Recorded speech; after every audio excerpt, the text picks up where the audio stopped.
Here's something nobody tells you. That thing you do every night, closing your eyes for 8 straight hours, believing it's natural, believing it's how humans have always slept, believing your body simply demands this specific rhythm, it's mostly a lie, not a biological truth. A story written by factory whistles, alarm clocks, and the economic needs of industrialized nations that needed workers awake at precisely the same time every morning. The 8-hour sleep isn't ancient wisdom coded into your DNA. It's about 150 years old, younger than the light bulb, younger than the telephone, and for most of human history, sleeping this way would have seemed bizarre, even dangerous. This script is going to take you through 3 threads that tangle together into something almost nobody talks about. First, there's a lost architecture of sleep, a completely different way our ancestors spent their nights for hundreds of thousands of years, a pattern so normal that medieval doctors recommended it, so universal that languages had specific words for it, so natural that when you wake at 2 a.m. and can't fall back asleep, you're not broken. You're experiencing an echo of how humans slept before modernity tried to fix us. Second, there's the moment when sleep became genuinely dangerous in a new way. Not because of predators stalking outside your cave, that's the old danger we'll get to, but because we built a world that punishes sleep. A 24-hour society where exhausted tanker captains run ships onto reefs, where surgeons operate on their 28th straight hour, where nuclear plant operators nod off at control panels. The cost has been measured in oil spills, in plane crashes, in body counts. And third, the science that's been quietly accumulating for decades suggests that 8 hours might not even be the right number. That mortality data, the actual statistical relationship between how long you sleep and how long you live, tells a more complicated story than the one you've been sold. But let me paint you a picture first, because this is what makes it real. It's 1350. You're lying in a house somewhere in England or France or Germany. No electricity, obviously, no streetlights. The darkness outside isn't the diluted darkness of a modern suburb where light pollution turns the sky orange.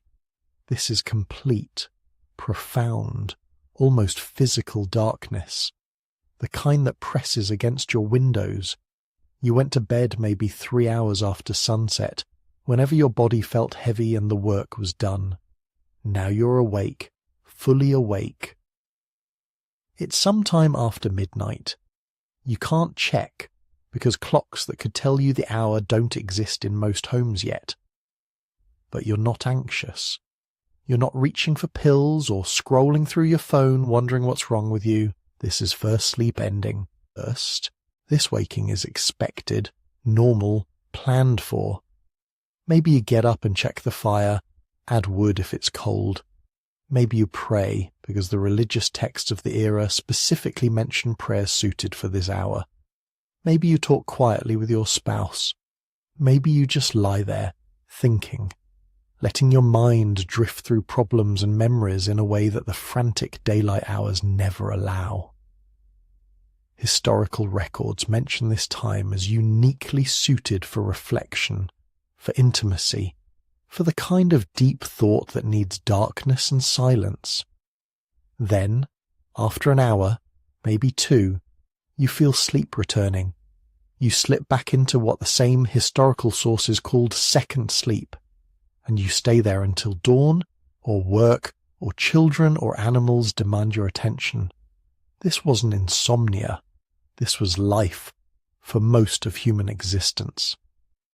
If you're listening to this right now, I'm curious. Where are you and what time is it? Comment below, because I check these and it's wild. Berlin at breakfast, Boston at bedtime, Bangkok in the afternoon, all listening to the same story about sleep. It's like we're all trying to figure out what we've lost. The 8-hour myth didn't replace this pattern because science proved it was better. It replaced it because factories needed shift workers who showed up at 6 a.m. sharp. Because schools needed children in rows at 8. Because an industrializing world needed synchronized schedules more than it needed human biology. And in that transformation, something almost killed us. Not almost killed us as a species, like that bottleneck 900,000 years ago, but almost killed us in specific, preventable, utterly tragic ways that we're still counting the cost of. March 24th, 1989, just after midnight, the Exxon Valdez, a supertanker longer than 3 football fields, loaded with 53 million gallons of crude oil, runs hard aground on Bligh Reef in Alaska's Prince William Sound. The third mate at the helm had been awake for 18 hours. The captain was asleep, possibly drunk. Investigators later said fatigue was a direct contributing factor. 10.8 million gallons of oil spilled into some of the most pristine waters on Earth. Over 1,300 miles of coastline poisoned. Hundreds of thousands of seabirds dead. An entire ecosystem devastated. Because someone was too tired to steer straight. That's not ancient history. That's the cost of pretending humans can operate on schedules that ignore what we actually need. And it's just one example. We'll come back to this. To Chernobyl's 1:23 a.m. meltdown. To medical errors in the pre-dawn hours. To all the ways our war against sleep has struck back. But first we need to go back. Way back. Before the 8-hour lie. Before clocks and factories. Before even houses and fire. We need to understand how humans actually slept when survival was the only schedule that mattered. Here's the thing about asking how humans slept for 300,000 years. The answer is, not like you do. For the vast sweep of our species' existence, there were no clocks, no alarm bells, no shift schedules or school start times or meetings at 9 sharp. There was sunrise, sunset, the phases of the moon, and the rhythm of seasons. That's it. And within those constraints, sleep was shockingly flexible, shockingly variable, nothing like the rigid 8-hour block we've convinced ourselves is natural law. The best window we have into this lost world comes from people still living without electricity. Researchers have spent years studying contemporary hunter-gatherer groups, the Hadza in Tanzania, the San in Namibia, the Tsimane in Bolivia, strapping actigraphy monitors to their wrists to track actual sleep patterns in environments that approximate how our ancestors lived. And what they found surprised everyone. These people, living without artificial light, without smartphones or Netflix or any of the things we blame for our sleep problems, they sleep about 6.5 hours a night on average. Not 10, not 12. Some nights 5.7 hours, some nights 7.1, averaging around 6.4. They fall asleep roughly 3 hours after sunset, not immediately when darkness falls. They wake about an hour before sunrise, and their sleep changes with the seasons. Longer in winter, shorter in summer, not because of daylight hours alone, but because of temperature. Temperature. That's the variable nobody talks about. These groups tend to fall asleep when the air starts cooling down after sunset and wake when it reaches its coldest point just before dawn. The environment isn't just setting their schedule, it's regulating it directly through thermal cues that modern climate-controlled bedrooms have completely erased. But here's where it gets interesting. These patterns aren't uniform, aren't rigid. Some groups show a consolidated night sleep plus short naps during the brutal midday heat. Others show something closer to the segmented pattern we just talked about, a main sleep period, a brief wake around midnight, then a second sleep until dawn. The Hadza in particular often have people awake at different times throughout the night, which makes sense. If everyone's unconscious simultaneously, who's watching for predators? Who's keeping the fire going? Who's listening for danger? This variability isn't a bug, it's a feature. For hundreds of thousands of years, humans lived in small groups, maybe 20 to 50 people, moving with game and seasons, sleeping in temporary shelters or under open sky, always vulnerable. Under those conditions, a sleep pattern that kept some portion of the group lightly alert at staggered intervals would have provided enormous survival value. Anthropologists studying traditional societies find this pattern repeated again and again. a rotating watch system built not into formal duties, but into the natural variation of when different people feel sleepy. And when you compare modern humans to our primate relatives, something else becomes clear. We sleep less than they do, but better. Chimps sleep 10 to 17 hours depending on the species and age. Gorillas can rack up 12 to 14. Most primates are sleeping more than half their lives away. Humans clock in around 7 to 8 hours, often less. Yet we spend a much higher percentage of that time in REM sleep, in deep, slow-wave sleep, in the restorative stages that actually matter. The leading theory for why comes down to real estate. Our ancestors moved from sleeping in trees to sleeping on the ground. That's a huge shift in vulnerability. In a tree, you're relatively safe, uncomfortable, but protected. You can afford to sleep long and light, dozing through extended periods without deep commitment to unconsciousness. On the ground, especially once you've got fire and a social group around you, you're more secure from predators but more exposed to everything else. Cold, weather, the risk that your fire goes out and suddenly you're back to being prey. Under those conditions, natural selection favoured efficiency. Sleep less, but sleep deeper. Get the neurological restoration you need in fewer hours so you're not lying there unconscious and exposed any longer than necessary. Quality over quantity, depth over duration. This is the evolutionary trade-off that shaped human sleep architecture, and it's why we're capable of functioning on 7 hours while other primates would be wrecks.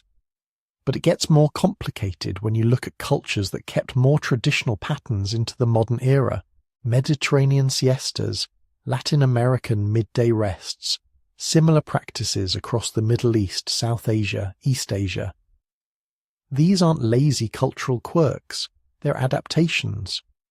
In hot climates, working through the brutal midday heat is inefficient and dangerous.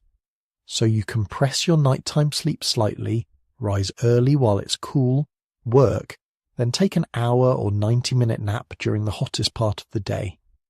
Biphasic sleep, 2 distinct periods, adding up to roughly the same total as monophasic sleep but distributed in a way that matches both human biology and environmental reality. Even in groups that do have electricity, researchers find that access to artificial light pushes bedtime later by about an hour and cuts total sleep by 40 to 60 minutes compared to neighbouring groups still living by firelight and moonlight. This tells us something crucial. For most of human history, darkness constrained when you could sleep, but it didn't standardize it. Fire extended the evening somewhat, allowed for social time after sunset, but it wasn't bright enough or cheap enough to truly conquer the night. Sleep timing was flexible within natural limits, responsive to temperature, season, workload, social dynamics. There was no correct way to sleep, no pathological deviation. If you woke in the night, it wasn't insomnia requiring treatment. If you napped at midday, it wasn't laziness requiring correction. If you slept longer in winter and shorter in summer, that wasn't a disorder. It was just being human in an environment that shaped you as much as you shaped it. The 8-hour consolidated block we treat as normal, as natural, as the standard against which all deviation is measured. That's the anomaly. That's the weird modern experiment we've been running for maybe 5 or 6 generations. Before that, for 3,000 centuries, humans slept in patterns as varied as the environments they inhabited, as flexible as the survival challenges they faced. And then everything changed. The evidence sits in dusty archives across Europe. Diaries, court records, medical treatises, prayer books, literature spanning 3 centuries, and buried in those documents, appearing again and again in languages from English to French to Italian to Latin, are 2 phrases that modern readers keep stumbling over. First sleep and second sleep, not metaphors, not poetic expressions. Matter-of-fact references to something everyone simply understood. The night had architecture, and we've completely forgotten what it looked like. Historian Roger E. Kirsch spent 16 years tracking down these references, eventually collecting over 500 documentary mentions of segmented sleep from roughly 1500 to 1800. What emerges from his research is a picture of pre-industrial European nights that looks nothing like ours. People didn't go to bed and sleep straight through until morning. They went to bed a few hours after dusk, slept for 3 or 4 hours, woke up, and stayed awake for 1 to 3 hours in the middle of the night. Then they went back to sleep for another 3 or 4 hours until dawn. This wasn't insomnia. This wasn't a sleep disorder. This was just how the night worked.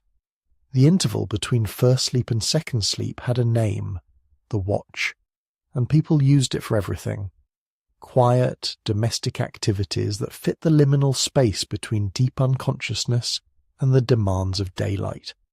You'd wake naturally, not startled or anxious, just gently surfacing into darkness.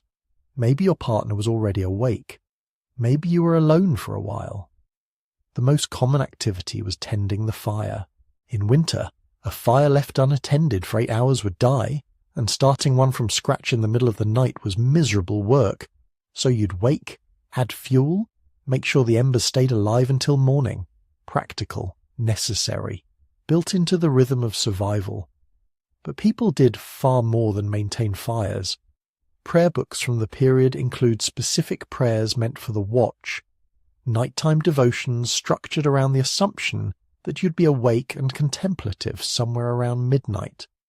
Some texts specifically instructed the faithful to use the time between sleeps for spiritual reflection, treating it as a natural opportunity for communion with God, when the world was quiet and the mind was clear but not yet dulled by exhaustion. Sex. Medical texts from the era recommended it explicitly. After first sleep, they said.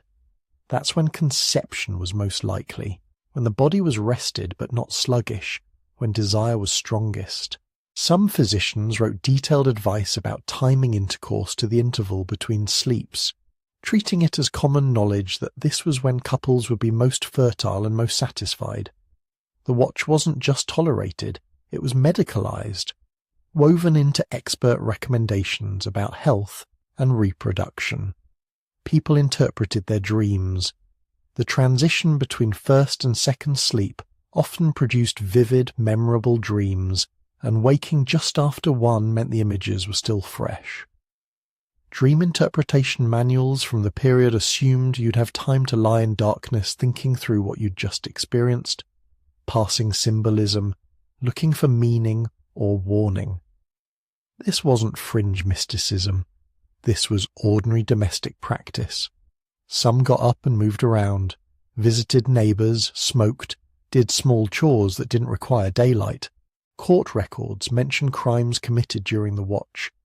Petty thefts and vandalism carried out by people who knew that a portion of the population would be awake but not fully alert, that this quiet hour offered cover for mischief. The fact that crime was specifically timed to the watch tells us it was predictable, regular enough that people could plan around it. And through all of this, the sources treat it as utterly normal. There's no hand-wringing about interrupted sleep. No anxiety about lying awake. The watch is just there, part of the night's structure, like sunset and dawn. A 16th century doctor writes casually about patients waking after their first sleep, as though this requires no explanation. A 17th century diarist notes he lay awake between sleeps thinking about a problem at work. An 18th century novel has characters meeting for conversation at the hour between sleeps. Mundane, unremarkable, the texture of ordinary life. Now here's the thing about long winter nights in Northern Europe. Darkness could stretch 14, 15, 16 hours. Going to bed shortly after dusk and trying to sleep straight through until dawn would mean 10 or 12 hours of continuous unconsciousness. That's not restorative. That's excessive, impractical, probably impossible for most people. Your body doesn't want to be inert that long. You'd wake up stiff, groggy, needing to urinate, uncomfortable, Segmented sleep solved this problem elegantly.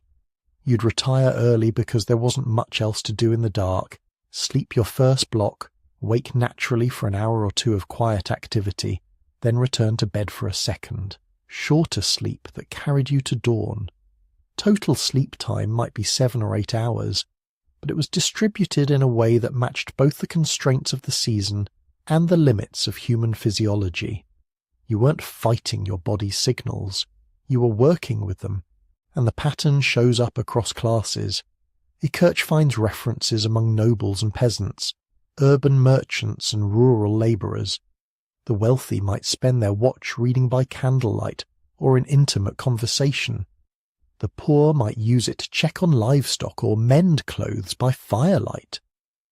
The activities varied with resources, but the underlying rhythm seems to have been widespread, at least among literate Europeans whose record survived. That's the caveat worth acknowledging. Most of what we know comes from people who could write or afford to have their lives documented. Diaries, medical texts, court records, all skew toward the educated and the propertied. We have hints of similar patterns elsewhere. The Tiv people in Nigeria use terms translating to first sleep and second sleep as markers of nighttime, but whether the practice was truly universal or heavily concentrated in certain regions and social contexts is still debated. Some historians push back on Kirch's claims of ubiquity, arguing the evidence is thinner and more variable than the narrative suggests. But here's what makes the segmented sleep theory compelling beyond the documentary record. In the 1990s, psychiatrist Thomas Ware ran an experiment. He took modern subjects and put them in conditions mimicking pre-industrial winter nights. 14 hours of darkness per day, no artificial light, no clocks, no external time cues. Just darkness from early evening to late morning, like February in London circa 1650. For the first few weeks, the subjects slept long, consolidated blocks, catching up on modern sleep debt. But after a month, something shifted. They began sleeping in 2 distinct periods, 4 hours, then waking naturally for 1 to 3 hours of quiet wakefulness, then another 3 to 4 hours of sleep. Spontaneously, without instruction, their bodies, freed from electric light and social schedules, drifted into the same pattern Kirch had found in centuries-old documents. During the waking interval, subjects reported a kind of meditative calm, a state of consciousness they described as peaceful and contemplative, not anxious, not trying to force themselves back to sleep, just lying quietly, thinking, experiencing what one participant called an altered state somewhere between waking and dreaming. It was, they said, unlike anything they experienced in normal modern life. This suggests something profound. Segmented sleep might not be a cultural quirk or a response to specific historical conditions. It might be a natural human pattern, one that emerges when we remove the environmental constraints, the electric lights and alarm clocks and work schedules that force us into consolidated sleep. The architecture of the night that Kirch found in archives might simply be what human sleep looks like when we let it unfold according to its own internal logic instead of external demands. But by the time Ware ran his experiment, segmented sleep had already vanished from lived experience. The watch had become insomnia. The interval between sleeps had become a pathology requiring treatment, and the transformation happened so completely that when Kirch first published his findings, most readers thought he'd uncovered some bizarre historical anomaly, rather than a lost human universal. What happened? How did we forget the architecture of the night so thoroughly that waking at midnight became a medical problem instead of a natural rhythm? The answer involves candles, gas lamps, coffee houses, and the systematic conquest of darkness by artificial light. But it starts earlier than you'd think, and the consequences were darker than anyone intended. But there's something crucial we need to understand about that interval between sleeps, about why people developed this pattern in the first place. It wasn't just about matching sleep to the length of winter nights or finding time for prayer and intimacy. There was a darker, more primal reason. Sleep. True, deep sleep. The kind where you're completely unconscious and vulnerable was dangerous, potentially lethal, and your ancestors knew it.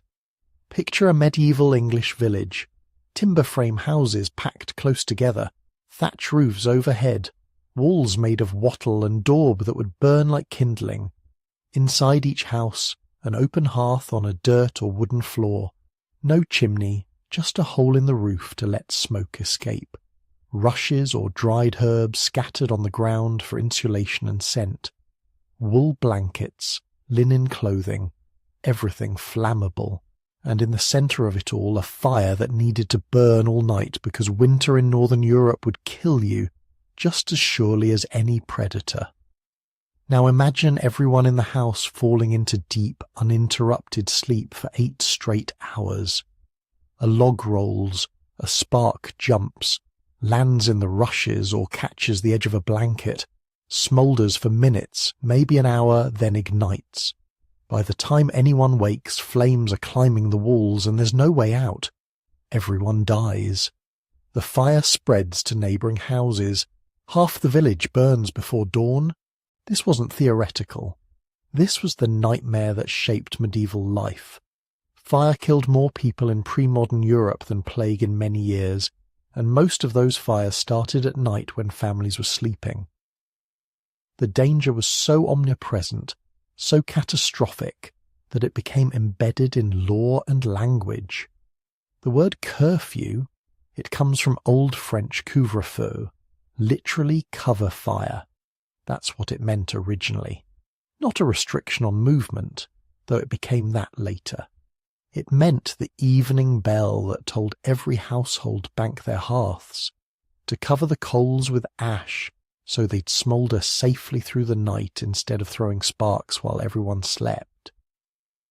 Starting in the 14th century, probably earlier in some places, English towns rang curfew bells at dusk. You'd hear it echo across the streets, 8 or 9 in the evening, and you knew what to do. Cover your fire, make it safe. Because unconsciousness was coming, and unconsciousness meant vulnerability, but people also knew that covering a fire meant it might die before morning, and restarting a fire from nothing in the middle of a freezing night was miserable, sometimes impossible. So the optimal strategy wasn't to smother the hearth completely and hope for the best. It was to wake up, tend it, add fuel, make sure it stayed alive but controlled. Then go back to sleep knowing you'd checked, knowing the house wouldn't burn down in the next few hours. The watch wasn't just a natural rhythm, it was a survival strategy. That interval between first and second sleep, when you'd wake naturally around midnight or 1 in the morning, that was your chance to verify that the fire hadn't killed you yet. You'd check the hearth, listen for sounds of trouble, make sure everything was secure. Only then would you let yourself slip back into deep sleep for the second cycle. And it wasn't just fire. Medieval and early modern towns organised elaborate night watch systems specifically because they understood that sleeping populations were vulnerable populations. Watchmen patrolled from around 9 or 10 at night until dawn, carrying lanterns, challenging anyone they found in the streets after curfew. They were looking for thieves, obviously, but also for fires. Watching for the first glow of flame, listening for screams, ready to raise the alarm before a spark became an inferno. Court records from the period show criminals timing their activities to the watch, the interval between sleeps. They knew that around midnight, a portion of the population would be awake but not fully alert, lying in darkness, not yet committed to second sleep. It was a window of opportunity. People were conscious enough to hear something and ignore it as ordinary night sounds, but not alert enough to respond quickly or organize resistance. Perfect conditions for burglary, vandalism, assault. The fact that crime was strategically timed to the watch tells us how predictable the pattern was. You couldn't plan around something random. Segmented sleep was regular enough, common enough, that criminals could build tactics around it, and night watchmen learned to patrol most carefully during those hours, knowing the population was at its most vulnerable. But the really interesting evidence comes from somewhere completely different.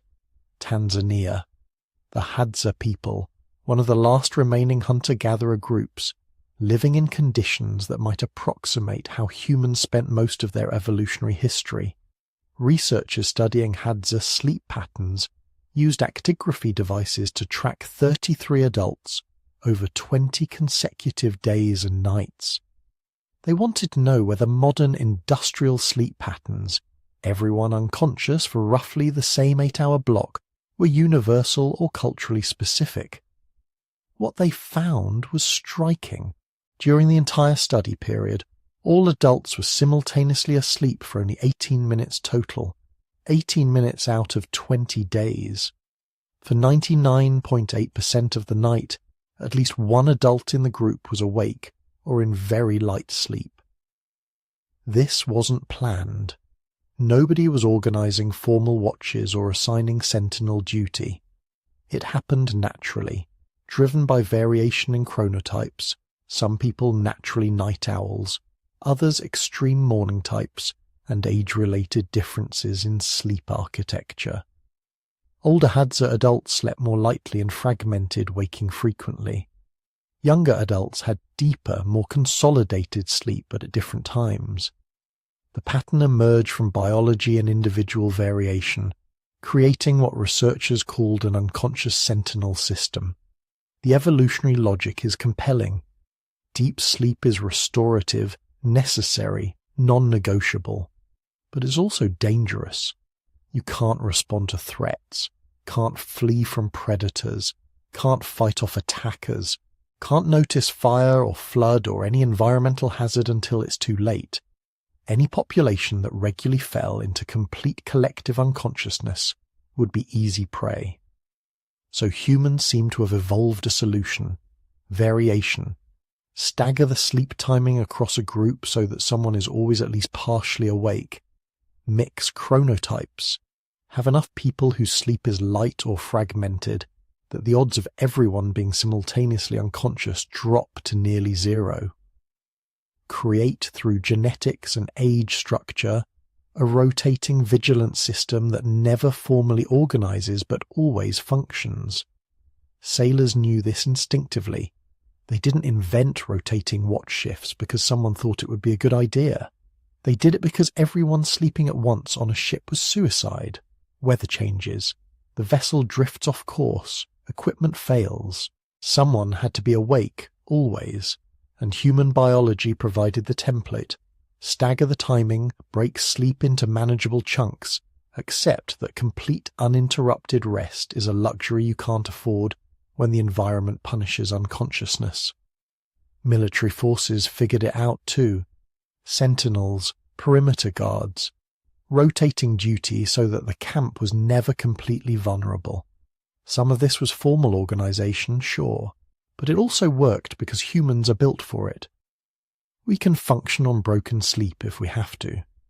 Our sleep architecture adapts. We don't collapse after one interrupted night because our ancestors who couldn't handle fragmented sleep died before reproducing. This is the first way sleep nearly killed us. Not because we didn't get enough of it, but because we needed it at all. The biological imperative for unconsciousness, several hours every night where we're helpless and unresponsive, that was the vulnerability.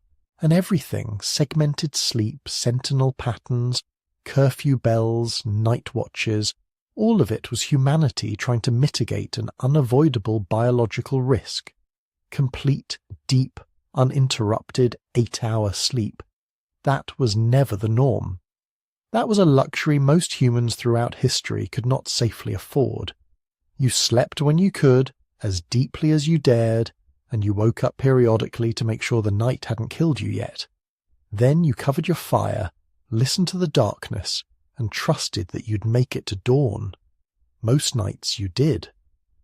But the fear never fully left, because unconsciousness in a world without electric lights and burglar alarms and fire departments, wasn't rest. It was a calculated gamble you took every single night. Then something changed. Not overnight, not everywhere at once, but slowly. Over the course of 2 centuries, humanity began dismantling the architecture of darkness that had governed our nights for 300,000 years. It started with tallow, rendered animal fat, moulded around a wick, burned to produce light. Tallow candles had existed for millennia, but they were expensive enough that most households used them sparingly. The poor relied on rushlights, literally reeds soaked in fat that burned for maybe 20 minutes and produced light roughly equivalent to holding up a cigarette. Smoky, dim, pathetic.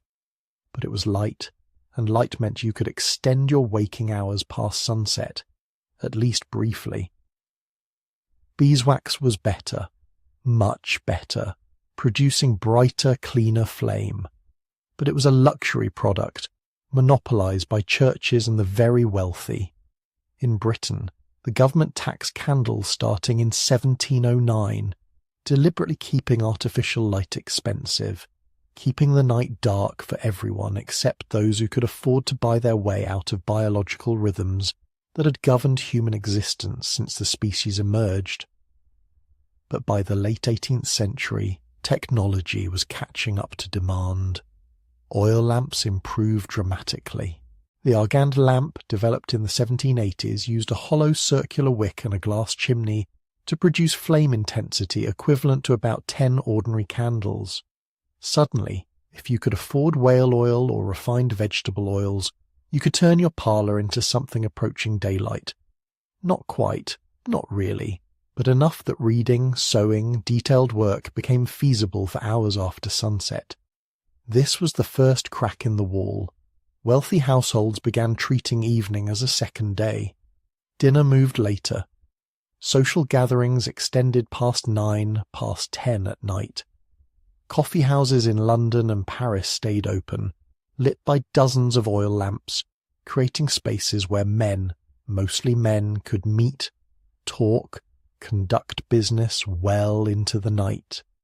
The traditional pattern, early to bed because darkness left no alternative, started eroding among those who could afford to fight it. But oil was still expensive. Lamps required constant maintenance, and the light, while better than candles, was still weak by modern standards. Most people, the vast majority of the population, still went to bed when darkness fell and woke when light returned. The night still belonged to biology. Then came gas, and gas changed everything. The first gas street lighting appeared in London around 1813, Westminster Bridge glowing with manufactured flame bright enough to read by. Baltimore became the first American city lit by gas in 1816. By 1823, London had roughly 40,000 gas street lamps, covering over 200 miles of streets. By 1880, that number had exploded to about 1 million lamps.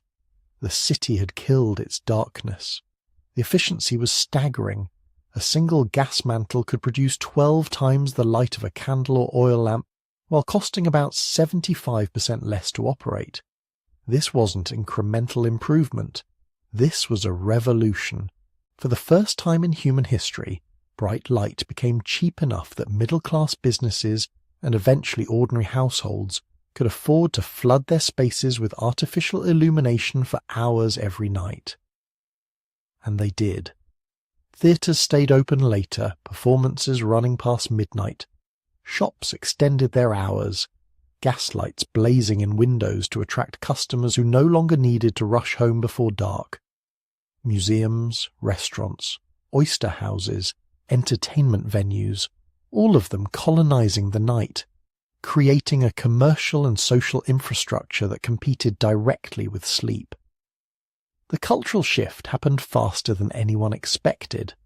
By the mid-19th century, major European and American cities had developed genuine nightlife.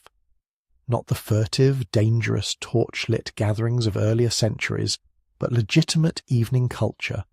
Middle-class families attended late concerts. Workers stopped at gaslit pubs after shifts that now ran past sunset because factories had gaslighting too, extending productive hours far beyond what candlelight had ever allowed. And the watch, that interval between first and second sleep, started shrinking. When your evening entertainment doesn't end until 11 at night, you don't fall into first sleep at 9. You stay up, you participate, you push bedtime later and later, and when you finally do sleep, you're exhausted enough that you drop into deep unconsciousness and stay there. Or try to, because morning arrives just as early, and now you've got maybe 6 hours instead of the 8 or 9 you might have gotten in 2 separate chunks. The historical record captures this transition in real time. References to first sleep and second sleep, abundant in European texts before 1700, began declining sharply through the 18th century. By the late 19th century, they'd largely vanished. Medical texts stopped mentioning the watch as a normal feature of healthy sleep. Legal documents stopped timing events to it. Literature stopped using it as a narrative device. The cultural memory of segmented sleep was being actively erased, replaced by a new expectation. One long continuous block of unconsciousness, preferably 8 hours, preferably without waking. Roger Kirch, the historian who's done the most extensive work on this, argues that artificial lighting didn't just make the shift possible, it made it inevitable. Once you could cheaply illuminate the night, once evening hours became valuable time rather than dead time, the economic and social pressure to compress sleep became overwhelming. Every hour you spent awake in the middle of the night, that old watch period, was an hour you weren't participating in the lit world. An hour you were wasting, and increasingly, an hour you couldn't afford to waste because morning arrived on a factory schedule, not whenever you naturally woke from second sleep. This was a class issue first, then a universal one. The wealthy adopted late-night socializing early, when only they could afford the light to enable it. But as gas became cheaper, and electric light even cheaper after that, the pattern trickled down. Working-class families might not host evening salons, but they lived in cities lit by gas street lamps, worked in factories lit by gas or electric fixtures, and faced the same pressure to synchronize their sleep to industrial schedules that didn't care about first sleep or second sleep or any sleep, except the minimal amount that would keep workers functional. The poor followed the rich into consolidated sleep, not because it was better, not because it was more natural, but because the economic system demanded it. Fixed wake times regardless of sunrise, shift work organized around clock time, not biological time, school starting at 8 in the morning whether or not children had slept enough or slept well. The entire social apparatus of modernity was being built on a foundation that assumed humans should sleep once, in one block, timed to a schedule, rather than responding to darkness and light in their own internal rhythms.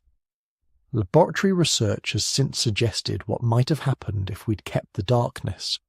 In the 1990s, the National Institute of Mental Health ran an experiment where subjects spent 14 hours each day in complete darkness, far longer than natural night, but enough to remove artificial lighting as a variable. They drifted almost immediately into baphasic sleep, 4 hours, then waking, then another 3 or 4 hours. The pattern emerged spontaneously without instruction, suggesting that segmented sleep might be our natural default when light doesn't interfere. But light had interfered, comprehensively. Artificially lit evenings compressed the night, pushed bedtime later, and left no room for waking intervals that no longer served any function in a world where fires were contained in stoves, where police patrolled lit streets, where the dangers of unconsciousness had been engineered away. We'd killed the darkness, and in killing it, we'd killed a sleep pattern that had governed human existence for longer than we'd been human. The question we never asked, because nobody remembered there'd been an alternative, was whether this was progress or just a very successful adaptation to a fundamentally altered environment. and what we'd lost in the trade. The answer, when it finally arrived, didn't come from doctors or scientists. It came from a bell, not a church bell calling people to prayer, a factory bell calling them to work. In the early industrial age, time stopped being something you lived inside of and started being something that lived outside of you, hanging on a wall, ticking in metal. For most of human history, work had been shaped by tasks and seasons. You ploughed when the soil was ready, harvested when the grain said it was time, stopped when it was too dark to see your own hand. There were busy seasons and slack ones, long summer days and shorter winter ones. Your body, the sun, and the work itself negotiated the schedule. Factories killed that negotiation. When steam engines and textile mills began to spread through Britain in the late 18th and early 19th centuries, they brought something new, machines that had to run continuously to be profitable. A loom didn't care if the sun was up. A steam engine didn't get tired. Investors who'd just poured money into brick and iron didn't want their capital sleeping. So they imposed a different kind of order. Factory owners mounted big, precise mechanical clocks on their walls, synchronized to city time rather than sunrise. They rang bells at 5 a.m., 6 a.m., whatever they chose, and if you weren't at your station when the bell stopped ringing, you were late. Be late too often, and you were fired. Historians call this time discipline. Before industrialization, being late meant missing a meeting with other humans who could wait or reschedule. After industrialization, being late meant being out of sync with a machine that never forgave and never stopped. The bell didn't negotiate, it dictated. Workdays in this new regime were brutal. 10 hours was considered moderate, 12, 14, 16 hours were not unusual, especially in the early decades. Children in British cotton mills could legally be worked up to 12 hours a day between 5 a.m. and 9 p.m. under the 1819 Cotton Mills and Factories Act, a law that was astonishingly supposed to be a reform. Think about what that does to a human day.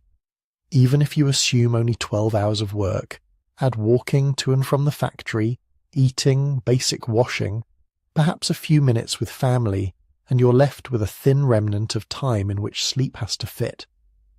Not sleep in two luxurious segments, drifting in and out of dreams with a contemplative watch in between. Just unconsciousness, forced into whatever narrow gap remains between the night shift ending and the morning bell. In the countryside, people could still to some extent bend their labour to the light. In industrial cities, the relationship reversed. The light, now gas and soon electric, bent itself around the factory. Gas lamps in mills and workshops eliminated the last excuse for ending the day at sunset. Night was no longer a natural boundary. It was a cost line on a ledger. Under those conditions, first and second sleep didn't just fade. They became impossible. If you have to stand at a loom at 6 in the morning, 6 days a week, and you're working until 7 or 8 at night, you don't have a middle-of-the-night leisure period. You collapse. Your entire night becomes a single desperate attempt to cram in enough unconsciousness to stay upright the next day. The old watch, that quiet span between sleeps when people used to pray, talk, have sex, or simply exist, would now fall exactly when you can least afford to be awake. So the industrial city did what industrial systems always do. It took a flexible, adaptive human rhythm and shaved it down until it fit the machine. But workers were not machines. Bodies broke, minds broke. There were accidents, maimings, early deaths, and slowly, painfully, people began to rebel, not just against low wages and dangerous conditions, but against the sheer duration of their waking obligation to the factory. In 1817, a Welsh mill owner and social reformer named Robert Owen gave the revolt its most enduring slogan: 8 hours labour, 8 hours recreation, 8 hours rest. It was not a scientific formula. Owen hadn't run controlled trials on optimal human sleep duration. It was a political demand, a vision of a world where the day was carved into 3 equal parts, instead of being swallowed almost entirely by work. The beauty of that slogan was its symmetry. 24 hours divided cleanly into 3. It was memorable, chantable, easy to print on banners, and it captured something workers had begun to feel viscerally, that their days were unnaturally lopsided, that factories had stretched wakefulness past what any sane creature should endure. For decades that dream remained mostly that, a dream. Agitation for the 8-hour day ran headlong into employer resistance. In Britain, compromise measures like the 1847 10 Hours Act limited women and young people in textile mills to only 10 hours a day. It was an improvement, but still a far cry from Owen's elegant 888 division. Elsewhere, movements rose and were crushed. Strikes were broken. Demonstrations turned violent. People died under banners that demanded not revolution, not the overthrow of capitalism itself, but simply fewer hours at the machine. Slowly, though, the cracks widened. Around the world, especially after the social upheavals of the late 19th and early 20th centuries, governments began to write shorter days into law. In the United States, the Adamson Act of 1916 established an 8-hour day for interstate railroad workers, a critical precedent. After World War I, countries like Germany enshrined the 8-hour day and the 48-hour week as industrial standards. Unions fought, negotiated, threatened, and occasionally won. And as they did, something subtle happened. Owen's slogan had 3 parts: labour, recreation, rest. In theory, the rest was just that, time not controlled by the boss. It could include sleep, certainly, but also meals, conversation, child-rearing, reading, church, anything that wasn't wage work. The point was political autonomy, not sleep architecture. But when you carve the day into one big 8-hour work block and one big 8-hour not work block, before or after it, an obvious solution presents itself. Sleep all at once. Don't wake up in the middle of the night. Don't drift in and out. Don't maintain a flexible, seasonally adjusted, socially negotiated pattern. Slam your biological needs into a neat, consolidated package that fits cleanly beside your shift. Over time, the slogans 8 hours rest began to morph in the public imagination. It stopped sounding like a bargaining chip and started sounding like a prescription. 8 hours rest, 8 hours sleep. 8 hours is what you need. Not because anyone had demonstrated that humans naturally require that exact amount in one continuous block, but because that number happened to balance the industrial ledger. The rest of society followed suit. Schools, which had once fit more loosely around local agricultural or religious rhythms, were pulled into alignment with the factory day. Children were expected to rise early, arrive on time, and sit in regimented rows that mirrored workshop floors. Their parents' shifts dictated their own bedtimes, their own morning alarms. The train system, built to move goods and workers on precise timetables, reinforced a world where minutes mattered, and being out of sync was a punishable offence. Public institutions standardized their hours. Banks, post offices, courts, shops, all of them opened and closed according to clock time, not daylight. The entire social universe began to operate on synchronized mechanical schedules. If your job, your child's school, your transportation, and your ability to buy food all depend on you being awake during the same block of hours, then your sleep must retreat into the only remaining contiguous block, the night, unbroken, as long as possible. From the perspective of the system, this was a triumph of rationality. The day was orderly. The night was for rest. Everyone knew when they were supposed to be where. But from the perspective of human biology, something strange had occurred. A pattern that likely would have looked alien to your pre-industrial ancestors. A single, consolidated, 8-hour stretch of unconsciousness had been elevated to the status of normal, even natural, largely because it fit the needs of machines and markets.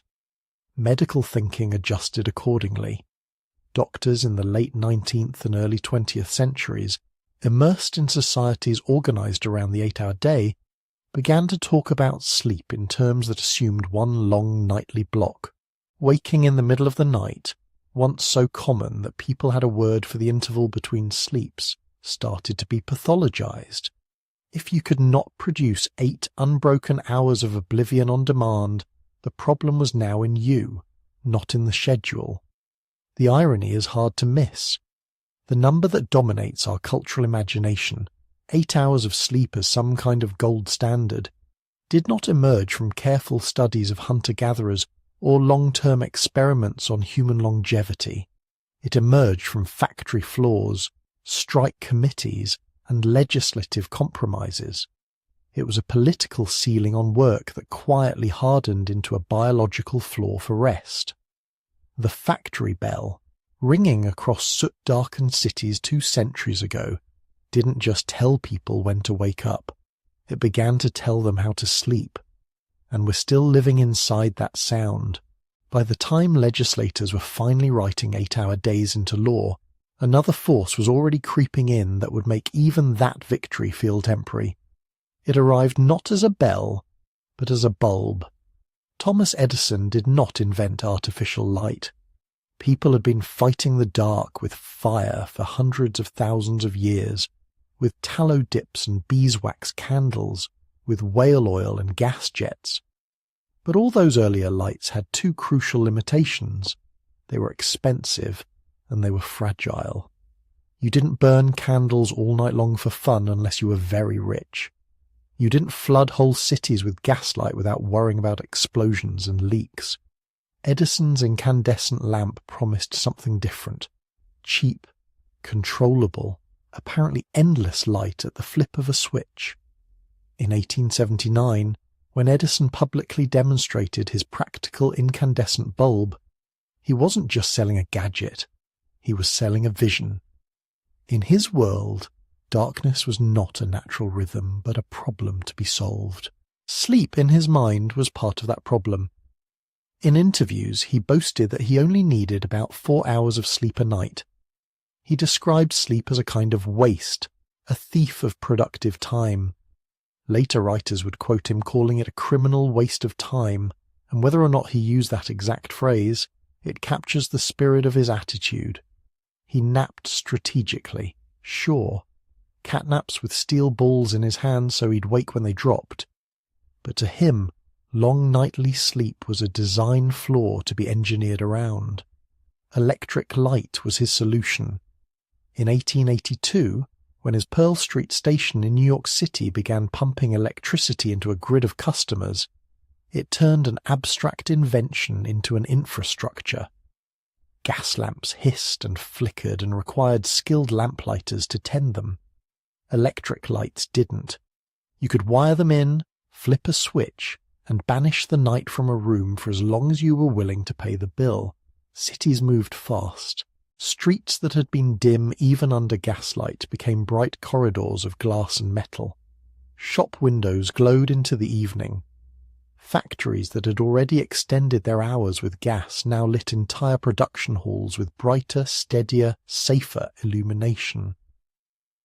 Over the next decades, as generation and wiring systems improved, the gas lamps that had once seemed revolutionary were ripped out. The lamplighter, a staple of 19th century streets, became obsolete. Candles and gas had started the siege of the night. Electricity finished it. The consequences went far beyond simple convenience. For hundreds of thousands of years, the daily rhythm of human life had been tightly coupled to a single, blunt environmental signal, the rising and setting of the sun. Your ancestors might have sheltered a fire inside a cave or a hut, but outside the sky's light was the master clock. Dawn woke you. Twilight quieted you. True night told your body, at a cellular level, that it was time to shift into a different mode. Inside your head, that shift is orchestrated by a network of neurons in the hypothalamus called the suprachiasmatic nucleus, the body's master clock. It keeps rough time on its own, but it also listens to your eyes, not the parts that form images, but a special set of light-sensitive cells that care less about shapes and more about brightness and colour. When those cells see daylight, especially the blue-rich light of the sun, they send a message. It's day. Stay alert. Hold off on the night chemistry. One of the key pieces of that chemistry is melatonin, a hormone released by the pineal gland. Under natural conditions, melatonin rises in the evening as the light fades. It helps coordinate the transition into night mode, lowering core body temperature, nudging metabolism, making you feel sleepy. In a dark world, this signal is strong and clear. Electric light scrambles it. Expose a human to bright light during their biological night, and you can cut melatonin production in half. It's especially sensitive to short wavelength blue-tinted light, the kind you get not just from midday sky, but from many modern LEDs and screens. To your clock, that light is a lie, a false sunrise at 10 p.m., a miniature noon at midnight. When that lie arrives every evening, day after day, something subtle but profound happens. Your internal night slides later. Melatonin release is delayed. The point in your 24-hour cycle when your body expects to be asleep, your circadian sleep window, shifts toward the small hours. You turn, biologically, into more of a night owl, even if your genes would have set you somewhere earlier on the spectrum. Under campfires and candles, this effect existed but was constrained. Low levels of warm orange light don't do much to melatonin. Under gas, the push was stronger. Under bright electric lighting, especially as bulbs got cheaper and more efficient, the push became relentless. And the social world leaned into it. If factories with gas lamps could stretch work into the evening, factories with electric light could stretch it indefinitely. The same infrastructure that lit streets and showrooms also made it economically rational to run machines all night long. Why let capital sit idle in the dark when you could plug the night full of shifts? Shift work, in a basic form, had existed before. Night watchmen, bakers, the crews of ships. But electrification industrialized it. You could divide the day into 2 shifts, then 3. You could run 24-hour steel mills, textile plants, telephone exchanges. Workers took turns living against the sun. Entertainment followed. Cafes and music halls that had once closed at reasonable hours pushed later, then later. With safe, bright light, you could gather crowds at midnight without the same fear of crime or fire. Neon signs and illuminated billboards turned the night into a marketplace. The city never truly slept, it just pulsed. In the 20th century, another layer was added. First came radio, then television, then the digital networks that quietly knit the globe into a single, jittery nervous system. Electric light had freed humans from the darkness. Electronics freed them from each other's time zones. Somewhere it was always day. Somewhere someone was awake, sending a message you might feel obligated to answer. Every one of these steps, factories, nightlife, screens, pulled human activity further away from the solar cycle and deeper into what you could think of as the electrical cycle, the rhythm of grids and markets and global communications. For the system, this was an incredible gain in flexibility. For individual bodies, it was an invitation to chronic misalignment. Chronobiologists have a phrase for the result: social jet lag. When you fly across time zones, you feel the mismatch between the clock on the wall and the clock in your head as grogginess, digestive weirdness, mood swings. Your internal night is still back where you came from, even though the sun has moved on. Social jet lag is the same phenomenon without the airplane. Your internal clock, shaped by light exposure, may be set to a midnight to 8 sleep ideal. Your job, your commute, your kids' school insist that you be fully functional at 7 in the morning. You live as if you've flown several time zones east every Monday morning and stagger home every Friday night. Researchers like Till Renneberg measure this by looking at the difference between when people sleep on work days and when they sleep on free days. In many industrialized populations, more than 2/3 of people show at least an hour of discrepancy. For a large fraction, it's 2 hours or more. Their bodies want to sleep and wake later than their schedules permit. The alarm clock becomes less a reminder and more a daily act of violence against their biology. What this does to health is still being mapped out. Large observational studies link higher levels of social jet lag to increased risks of obesity, metabolic problems, and cardiovascular markers. Performance suffers. Mood suffers.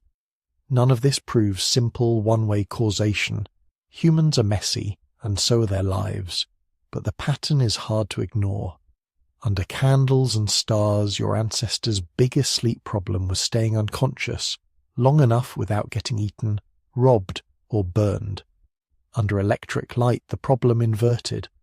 The danger isn't that the world will intrude on your sleep by force, it's that you'll be tempted or compelled to intrude on it yourself, night after night, until your internal clocks lose track of where they are.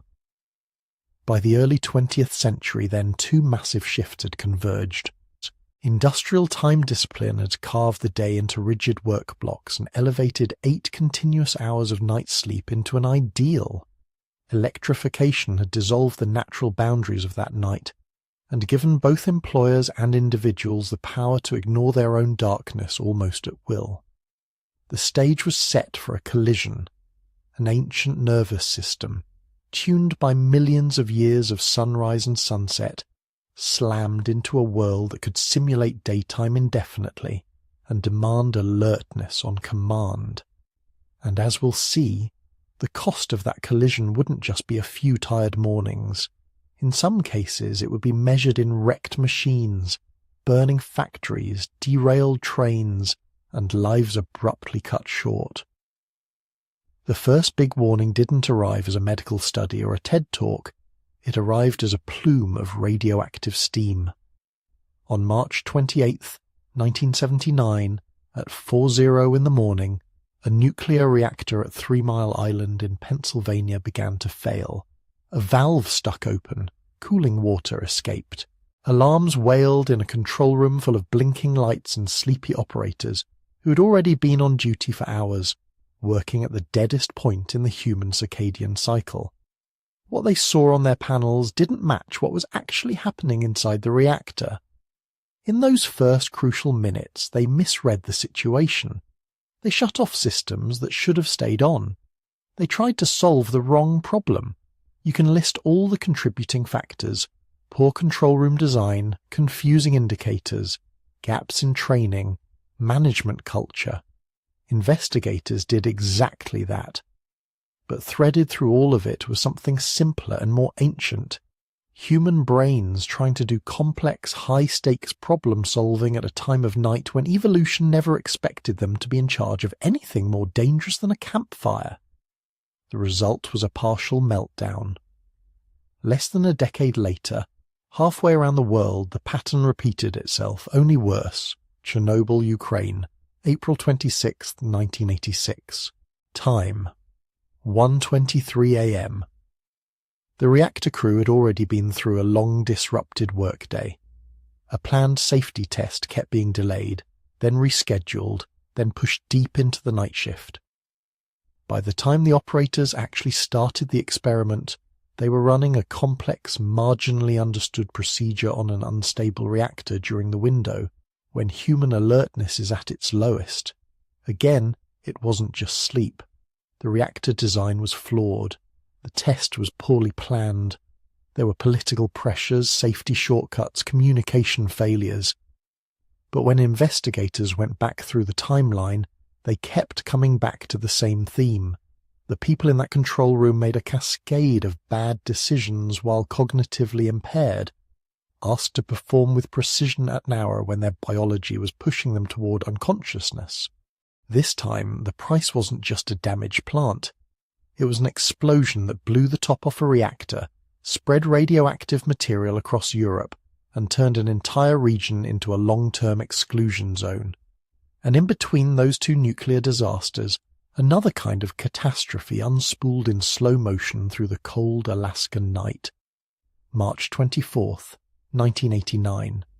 Exxon Valdez, a massive oil tanker, leaves the port of Valdez and heads into Prince William Sound. Shortly after midnight, the captain leaves the bridge. An overworked third mate takes the helm, trying to steer the ship around ice.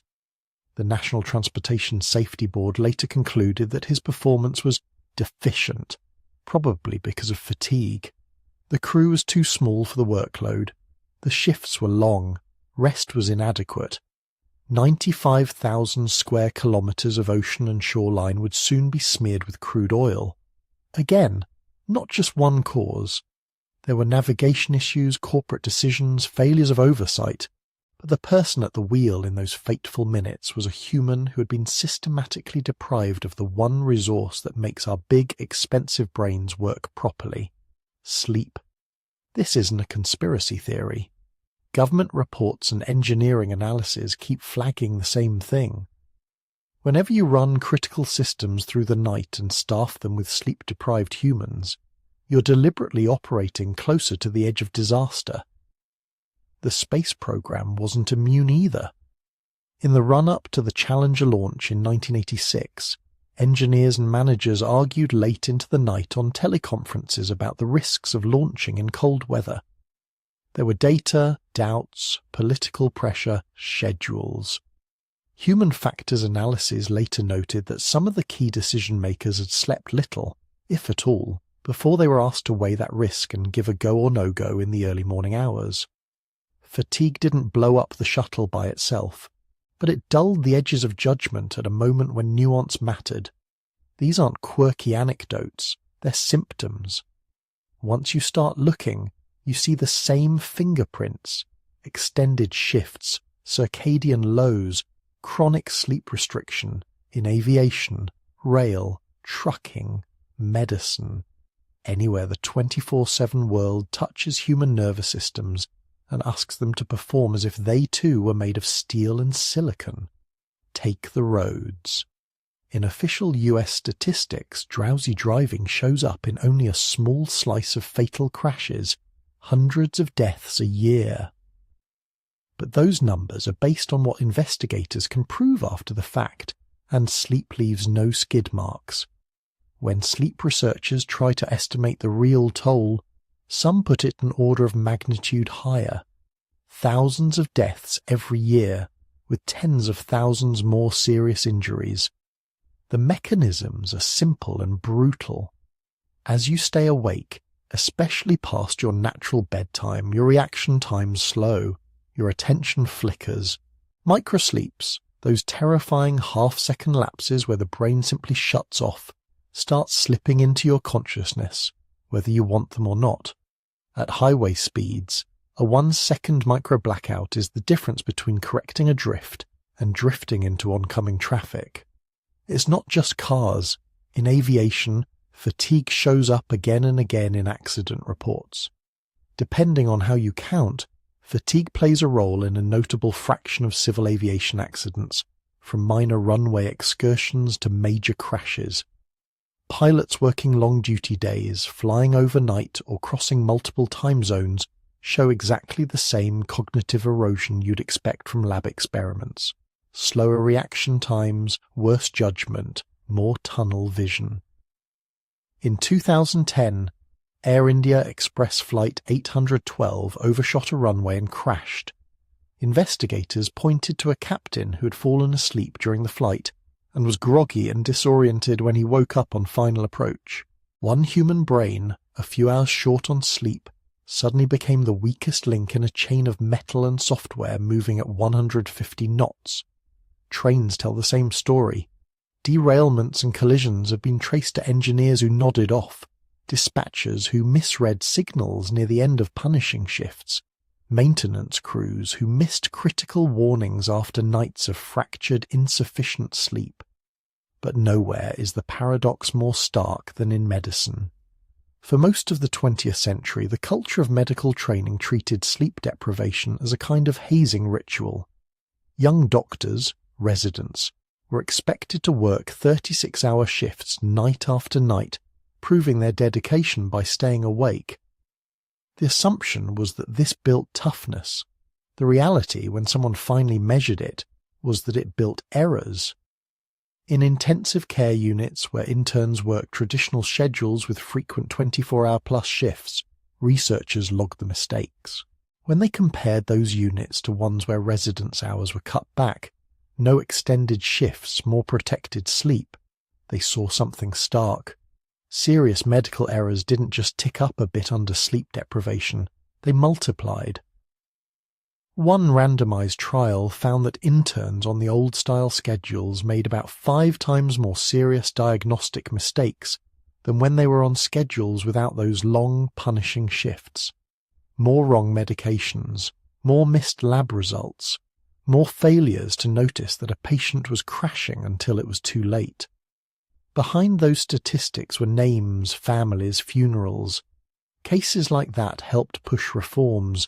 New York's response to the Libby Zion case in the 1980s, nationwide duty hour limits in the early 2000s. But even after those changes, residents routinely hover on the edge of chronic sleep debt. Average sleep crept up towards 7 hours on paper, but any night with less than 5 hours still carried a measurable spike in errors and on-the-job accidents. We had built a system that took the people we trust with our lives, put them in fluorescent-lit environments at 3:00 a.m., and treated 8 hours of continuous alertness as something you could just will into existence by force of character. Sound familiar? At a societal scale, these disasters and near misses are the modern mirror image of your ancestors' dilemma. For hundreds of thousands of years, the danger of sleep was simple. If you let your guard down in a hostile world, if you slept too deeply by the savannah's edge or next to a thatched roof lit by open flame, you might not wake up. Sleep could kill you because the world stayed dangerous while you were unconscious. Now, the world is still dangerous when you're unconscious, but the bigger threat often arrives when you're awake at the wrong time, doing the wrong kind of task with the wrong kind of brain. Sleep nearly killed us once because we couldn't avoid it in a world full of predators, bandits, and fire. Today, sleep nearly kills us because we try to avoid it in a world full of reactors, tankers, high-speed vehicles, and global schedules. None of the people in those control rooms and cockpits woke up and decided, "Today I will cause a disaster." They were doing what their systems expected of them, showing up, staying on, pushing through. The same cultural story that Edison helped popularize, that sleep is negotiable, a luxury, a waste, had hardened into shift rosters, launch windows, and economic incentives. The result isn't just a few spectacular headlines every decade. It's a quiet, ongoing attrition. The extra crash that didn't have to happen. The patient who might have lived if the intern had been less foggy. The routine decision made at 2:00 a.m. that would have gone differently at 10 a.m. These are not individual moral failures. They are the predictable outcome of building 24-hour systems on top of 300,000-year-old biology and pretending the biology will adapt on command. Sleep, it turns out, is not impressed by markets, launch schedules, or quarterly reports. You can postpone it. You can fragment it. You can light the night until your streets look like noon. But the bill still comes due, one way or another.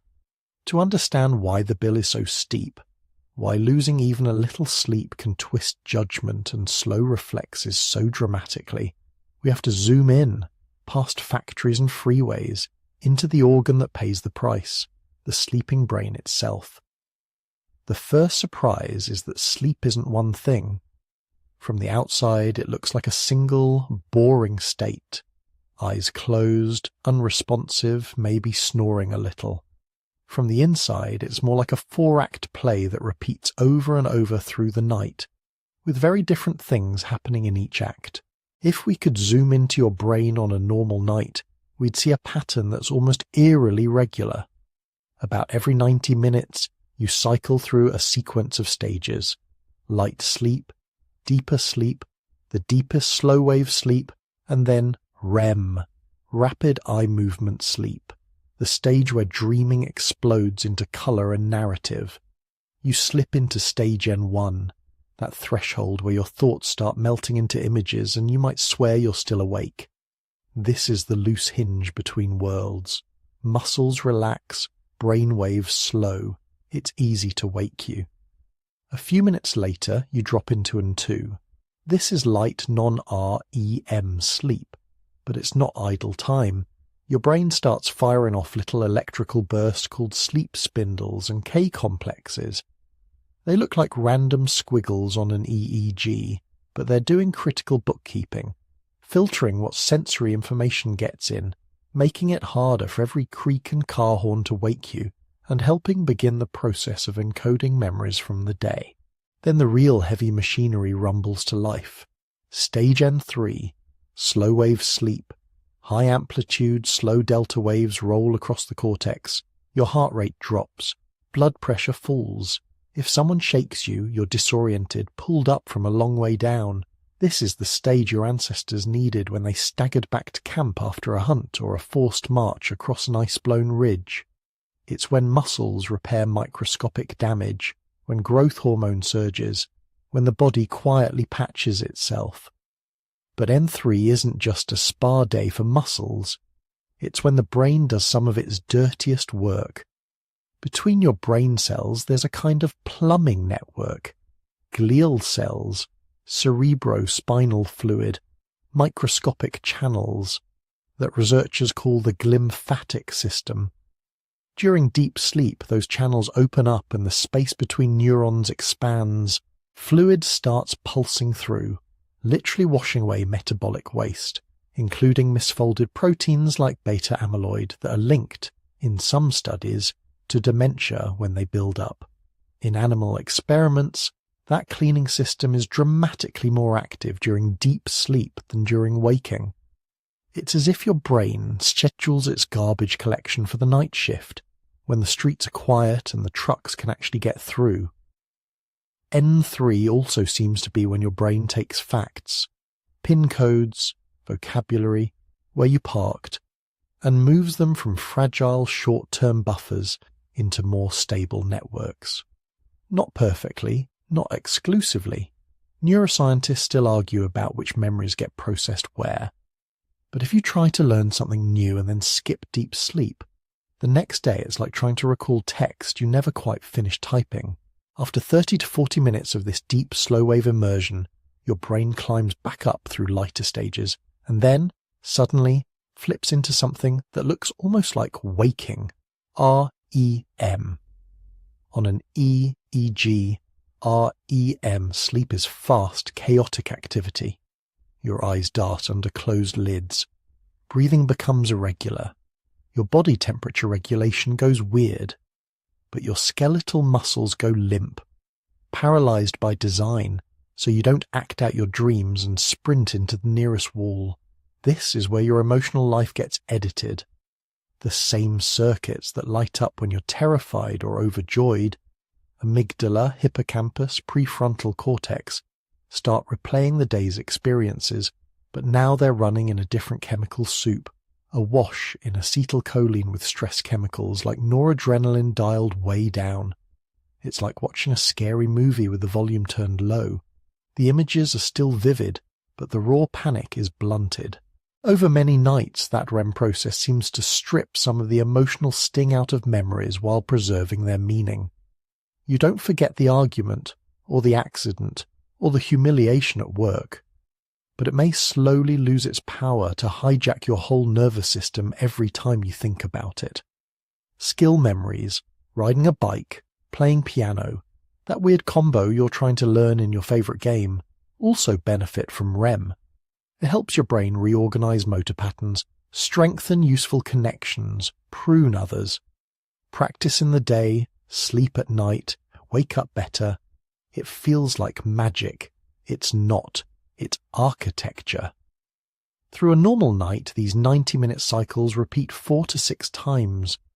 Early in the night you get more slow-wave, body repair, waste clearance sleep. Later in the night, especially toward dawn, REM episodes get longer and more elaborate. That already tells you something important. Whatever ideal sleep is, it isn't just about total minutes. It's about giving your brain time to run multiple full cycles. Enough passes through the car wash that both the mud and the bugs come off. So who's running this schedule? Why does it tend to happen at night instead of in the middle of the afternoon, or in 4 evenly spaced naps? Here we meet the second surprise. You don't have one sleep system. You have 2, constantly tugging on each other. In the 1980s, a Swiss scientist named Alexander Borbély described what's now called the 2-process model of sleep. Process S is your homeostatic sleep drive. The longer you're awake, the more pressure builds to knock you out. Process C is your circadian rhythm, the roughly 24-hour clock in your brain that says, now is a good time to be awake, now is a good time to sleep. Process S is basically a biological hourglass. As you move through the day, your brain burns energy and produces byproducts like adenosine. Adenosine molecules slowly clog up specific receptors, especially in areas that regulate alertness, making you feel heavy-eyed and dull. When you finally sleep, especially in deep NREM, adenosine gets cleared out. Flip the hourglass. Start again. Process C, meanwhile, sits in a tiny bundle of neurons in your hypothalamus called the suprachiasmatic nucleus. It keeps time by reading light. Morning sunlight hits receptors in your eyes and effectively tells the clock, daytime starts now. Hormones like melatonin and cortisol rise and fall on this schedule. Body temperature follows. Metabolism follows. There's a time of day when your brain is naturally sharpest, and a time when it's dragging, even if the adenosine hourglass hasn't piled up that much sand yet. You feel sleepy when these 2 processes line up, when your homeostatic drive is high and your circadian clock is pointing toward night. You feel bizarrely wired at 11 p.m. after crossing time zones because the clock and the hourglass are out of sync. Lots of adenosine pushing you down, circadian signals trying to hold you up. Caffeine works, incidentally, by barging into those adenosine receptors and sitting there blocking the "you are tired" message without actually removing the adenosine. The hourglass keeps filling. When the caffeine lets go, all that backlog hits you at once. That's the crash. Put process S and process C together, and you get a pattern that, for most adults, nudges them toward a consolidated block of night sleep and a mild dip in the mid-afternoon. That's the biological skeleton. Culture wraps hours and schedules around it. But here's where the story gets even messier and more human. Not everyone's circadian clock keeps exactly the same time. Some people's internal day runs a bit short. They get sleepy at 9 p.m., wake up at 5 a.m. Honestly, they like it. These are the larks. Others have clocks that run a little long. Their alertness curve is shifted later. They don't hit their mental stride until evening, and sleep tries to drag them under sometime after midnight. These are the owls. You can nudge these tendencies with light, behavior, and habit, but they're not just choices or laziness. Twin studies and genetic work show that chronotype, whether you skew morning or evening, is influenced by variants in clock genes like PER and clock. Some people are born out of sync with a 9 to 5 world. When you force everyone into a single schedule, school at 7:30 a.m. for teenagers whose clocks naturally run late, night shifts for larks whose biology screams for sleep at 10 p.m., you're not creating a level playing field. You're creating systematic winners and losers. Some people show up with their cognitive peak centered right on the workday. Others arrive in a fog and only clear up when the day is already over. The brain, of course, doesn't just give up. If you cut your sleep short, especially for a night or two, it starts doing triage. When researchers restrict people to a few hours in bed, the proportion of deep NREM and REM in that shrunken slice of sleep often goes up. You fall into slow wave faster. You plunge into REM more quickly. Your brain tries to protect the most critical stages, even if it can't fully make up the lost time. There's an even more dramatic version of this, REM rebound. If you selectively suppress REM by waking people every time they enter it, or with certain drugs, then let them sleep freely, REM doesn't just return to normal, it overshoots. Dream-rich periods get longer. The brain rushes back to the stage it's been denied, as if insisting, that part of the night matters. You don't get to skip it forever. Over longer stretches of chronic sleep restriction, this compensation breaks down. Performance drops, reaction times slow, emotional control frays, even if people swear they feel fine. But the flexibility is real. Sleep architecture reshuffles, NREM and REM ratios adjust, circadian signals bend but don't quite break. All of this fits uncomfortably well with that long pre-industrial, pre-electric history of human sleep. We're not built with a single hard-coded instruction. Sleep 8 hours in one unbroken block at the same time, or perish. We're built with a layered system, cycles within cycles, clocks interacting with chemical hourglasses, stages that can expand and contract depending on what you've deprived yourself of and what your life demands. Your hunter-gatherer ancestors who grabbed broken chunks of sleep around a fire. Your medieval relatives who dozed in a first sleep, woke to talk or pray, then slid into a second. The sailor napping in 20-minute bursts between watches. The exhausted nurse crashing after a night shift. Every one of those patterns leans on the same underlying machinery. Sleep is not infinitely flexible. You can't cheat it forever without cost. But it's more like a jazz score than a factory whistle. Structured, rhythmic, full of repeating motifs, yet able to improvise around interruptions, shifting tempos to keep the most important parts of the performance in place. The problem isn't that our sleep system is rigid and fragile. The problem is that we've built social and economic systems that assume it's infinitely bendable, and then act shocked when the biology pushes back. So when somebody tells you, with great authority, you must sleep 8 hours a night or you're killing yourself, it sounds scientific. It sounds like the long-lost biological rule we finally rediscovered after centuries of candles and factory whistles. There's just one problem. When you actually look at the data that tracks who lives and who dies over decades, the magic number that keeps showing up is not 8, it's closer to 7. In the early 2000s, a sleep researcher named Daniel Kripke and his colleagues did something very unromantic. No brainwaves, no dream diaries. They simply followed tens of thousands of people for years, asked how much they slept, and then watched what happened. When they plotted sleep duration against risk of death, the curve that came out was not a straight line. It didn't say more sleep, always better, or less sleep, always tougher and more optimized. It made a U-shape. People reporting around 7 hours of sleep a night tended to have the lowest mortality. As you moved left, down to 6, 5 hours, the risk crept up. As you moved right, 9, 10, 11 hours, it crept up again. Not in a dramatic fall off a cliff way, but clearly, reliably. That single study could have been a fluke, but it didn't stand alone for long. A decade and a half later, a huge meta-analysis pulled together 40 prospective cohort studies, about 2.2 million adults, over 270,000 deaths. Different countries, different time periods, different ways of asking about sleep. The same basic pattern emerged. 7 hours sat at the bottom of the curve. At 6 hours, risk of dying from any cause was a little higher, on the order of a few %. At 5 hours, a bit higher again. Still not instant doom, but moving in the wrong direction.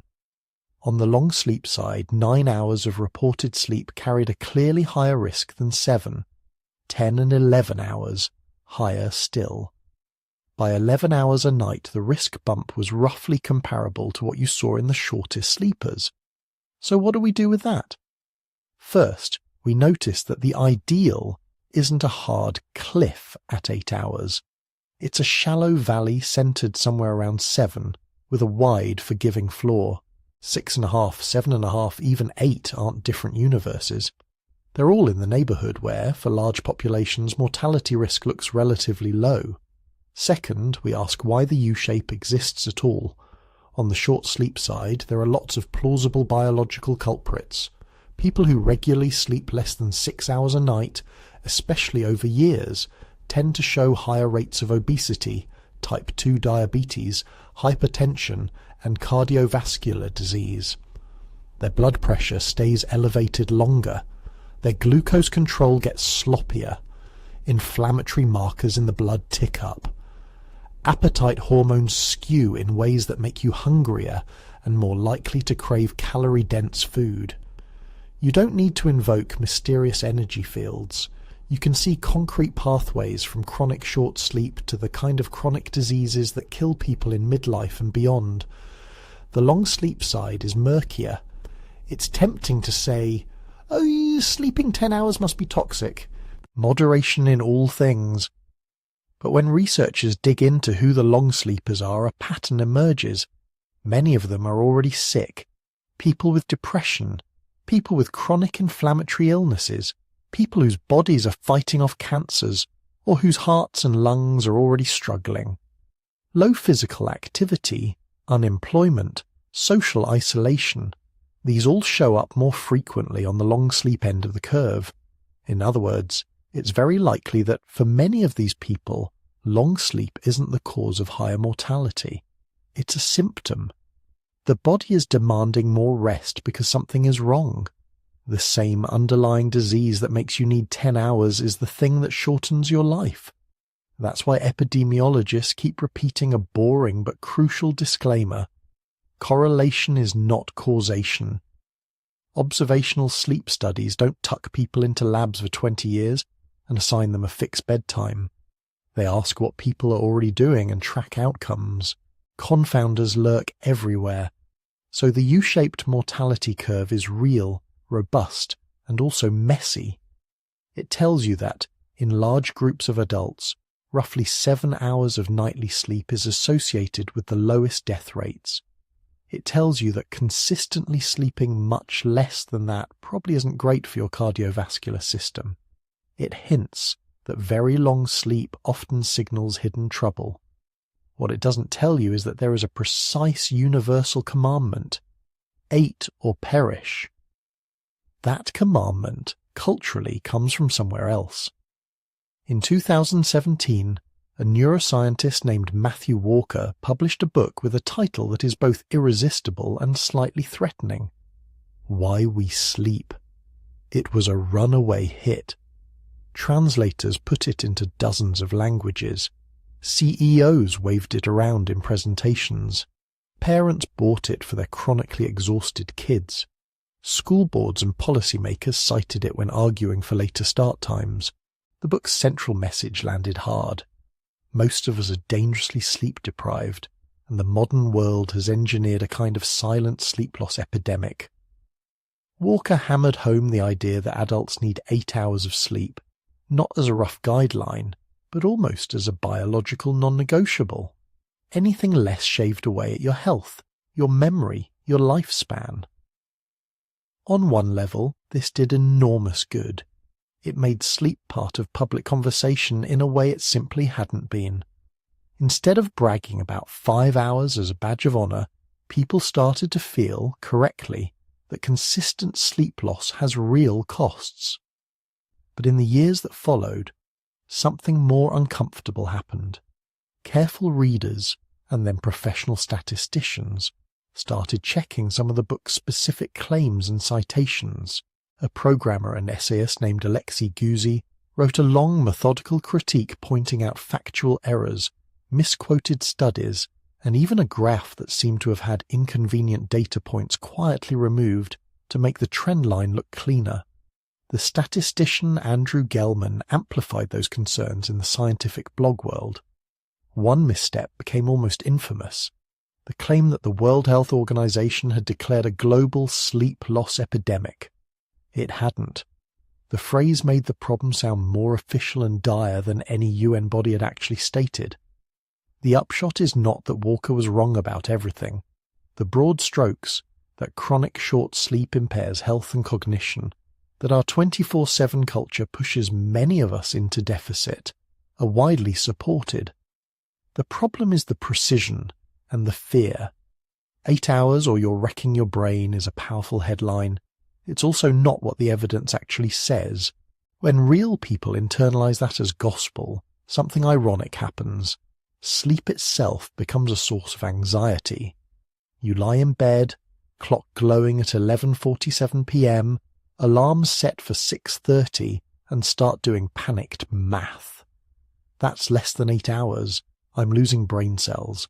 I'm raising my Alzheimer's risk right now. Your heart rate goes up.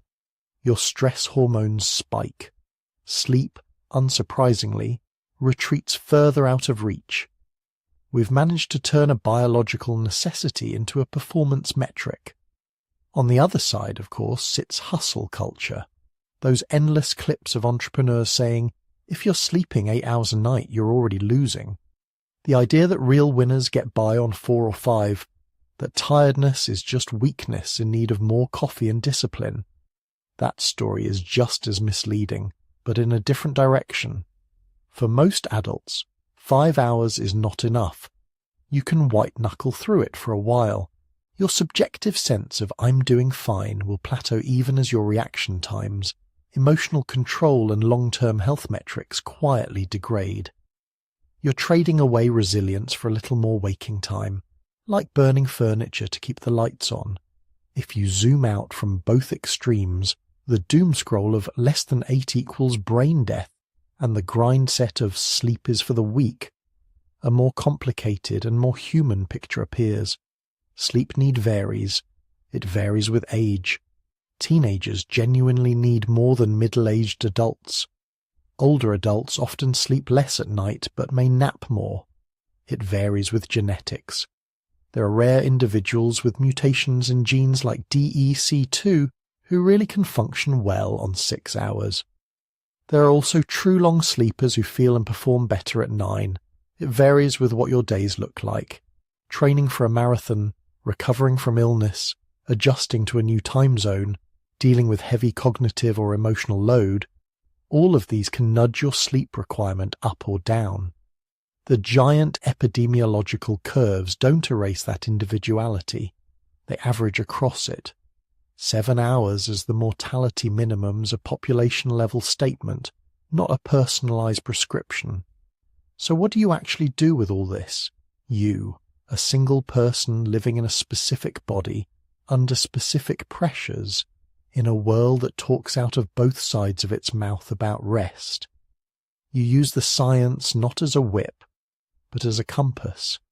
You know that chronically pushing your sleep below 6 hours is probably a bad long-term strategy, however noble the reason.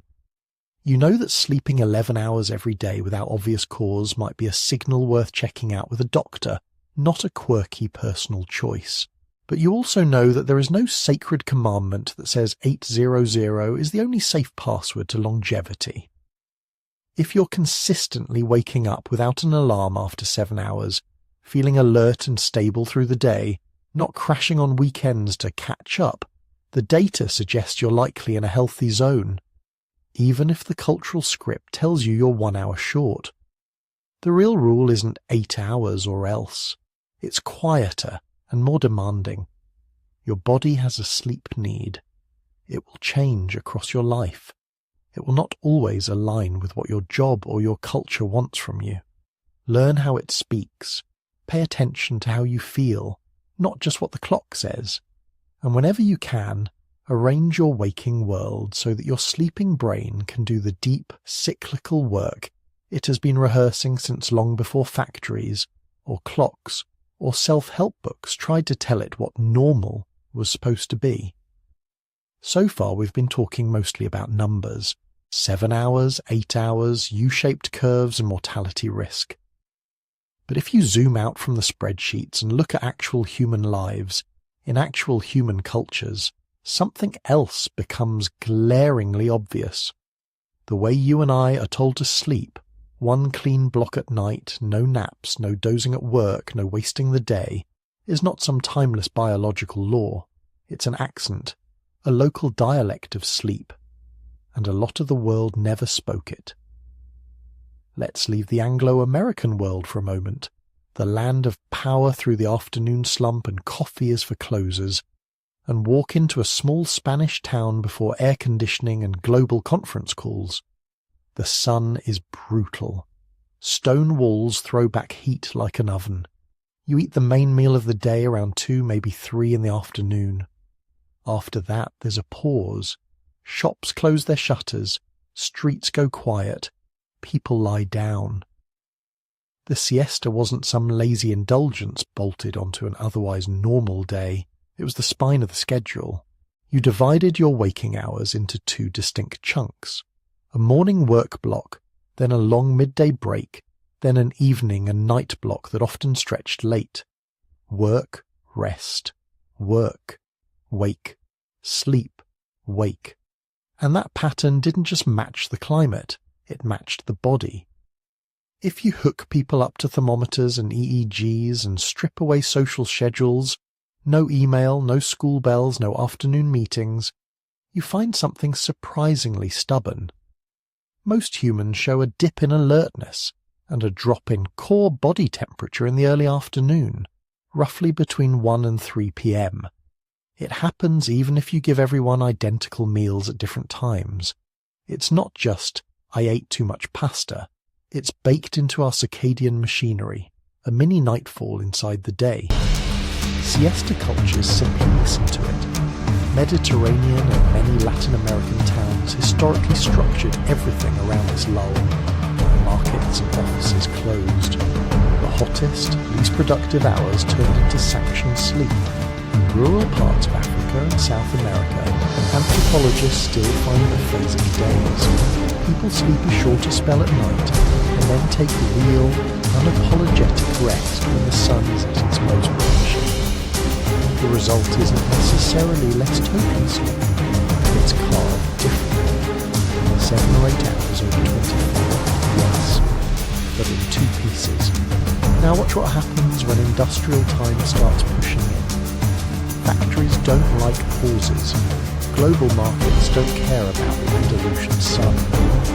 Over the 20th century, Spain and Italy came under increasing pressure to synchronise with Central and Northern Europe. Continuous business hours, standardised closing times, TV schedules, train timetables, call centres. The cultural memory of siesta stayed powerful. You can still buy postcards and tourist trinkets about it, but the daily practice eroded. Surveys in the 2000s and 2010s suggested most Spaniards no longer nap on workdays. Governments debated shortening the long midday break and shifting the whole country's clock to better match German and French business hours. Biology didn't change. The post-lunch dip didn't vanish, but the schedules did. And that's the recurring theme of modern sleep history. Cultural pressures overruling a flexible plural biology and then pretending that whatever survives is normal. If you hop from Madrid to Tokyo, you don't find a siesta. You find something stranger. In Japan, there's a practice called inamuri. It translates roughly to being present while sleeping. Picture someone on a crowded commuter train, head bobbing, eyes closed, briefcase on their lap. Or an office worker in a meeting, quietly dozing at the edge of the conference table. They're not fired. They're not shamed as weak. Often it's interpreted as a backhanded compliment. This person is so dedicated, so overworked, that they have to steal microrest wherever they can. Sociologists who study inamuri point out that it's governed by rules. You're not allowed to check out completely. You must still be, in some sense, there. Higher status workers can do it more openly than juniors. You can nap on the train, but maybe not in the middle of your own presentation. But underneath the etiquette is a simple reality. Japan never fully swallowed the Anglo rule that sleep belongs only in one big block, at home, in pyjamas. The public micro-nap is tolerated, even in a weird way, respected. Now push further to places where nobody gets to decide that sleep is sacred, because the environment doesn't care about your circadian ideals. Alone on an ocean, racing a 60-foot boat through storms, you can't shut down for 8 hours. There is no night off. The wind doesn't schedule itself around your REM cycles. So solo sailors learn to do something our culture tells us is impossible. Live on distributed naps, 20 minutes here, 40 minutes there, an hour when the weather is stable, days or weeks on end with no consolidated block at all. For decades, a Brazilian-Italian researcher named Claudio Stampi followed these people. He tracked over 100 solo sailors in the field, wired them up in labs and asked a brutal question. If you can't get normal sleep, what's the least bad way to cheat? When he limited volunteers to around 3 hours of total sleep a day, which, to be clear, is severe deprivation, he tried 2 strategies. One long collapsed chunk, or multiple ultra-short naps scattered through the day and night. The one-block group did terribly. They were groggy, slow, cognitively falling apart. The nappers did less terribly. They still weren't at their best, but their reaction times and decision-making held up far better. The brain under pressure was doing something remarkable. EEG recordings over weeks of fragmented sleep suggested that even when you broke rest into tiny pieces, the overall mix of REM and non-REM stages across 24 hours stayed surprisingly stable. The order got scrambled. The depth and continuity weren't ideal, but the architecture was there, compressed and redistributed. In other words, human sleep isn't a fragile single crystal that shatters if you don't give it 8 uninterrupted hours on a memory foam pillow. It's more like a shapeshifter. When it has to, it can pack the most essential processes into whatever scraps of time it's given. Military units have exploited the same trick in continuous operations. Long-haul truckers use structured naps to avoid drifting off at the wheel. Polar expeditions in months-long daylight and space missions where day and night cycle every 90 minutes all end up wrestling with the same fact. Our biology wants sleep, but it can live with very different ways of getting it. None of this means that you, sitting in a climate-controlled apartment with a 9-to-5 job, should suddenly adopt an extreme polyphasic schedule and boast that you've hacked evolution on 2 hours a day. The internet is full of those claims. The research is not. What Stampi and others actually found is more modest and more interesting. When total sleep has to be restricted, splitting it intelligently is better than letting it erode chaotically. The human sleep system is flexible enough to survive in emergency mode, and while sailors and soldiers are improvising under duress, something else has been quietly happening back in the fluorescent heart of the modern world. Napping has started to crawl out of the shame corner. In the 1990s, a NASA-funded study looked at pilots on long flights. They gave some of them a chance to take a short nap during duty, a 40-minute window in which they averaged about 26 minutes of actual sleep. Then they measured what happened. Alertness jumped by roughly 50%. Performance on tasks improved by more than 30%. Compared to staying awake and toughing it out, the power nap was a clear win. That kind of data is catnip for a certain kind of corporation. Tech companies, always eager to brand themselves as scientifically enlightened, started installing nap pods. Google famously put them on campus. Airports followed, renting little sleep capsules by the hour. Articles in business magazines began to frame the midday nap not as laziness but as optimization. You can see the cultural pivot in the language. People don't say, "I lie down in the afternoon because I'm tired." They say, "I use a 20-minute power nap to boost my productivity." Same behavior, different story. It's easy to be cynical about that.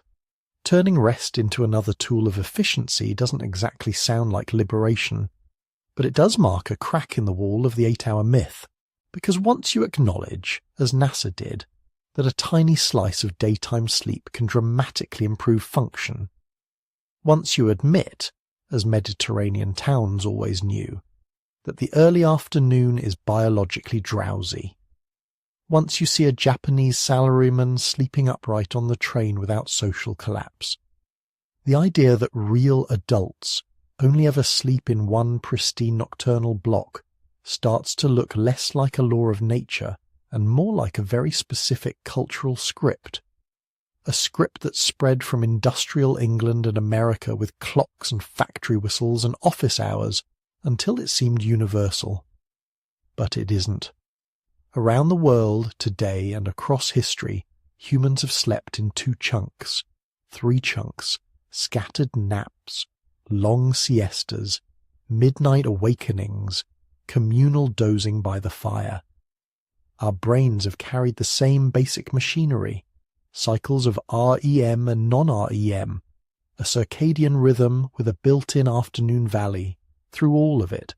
So when you lie awake at 3 a.m. and think, my sleep is broken because I'm not doing 8 hours straight, or when you fight your eyelids at 2 in the afternoon because napping is for kids and old people, it's worth asking a different question.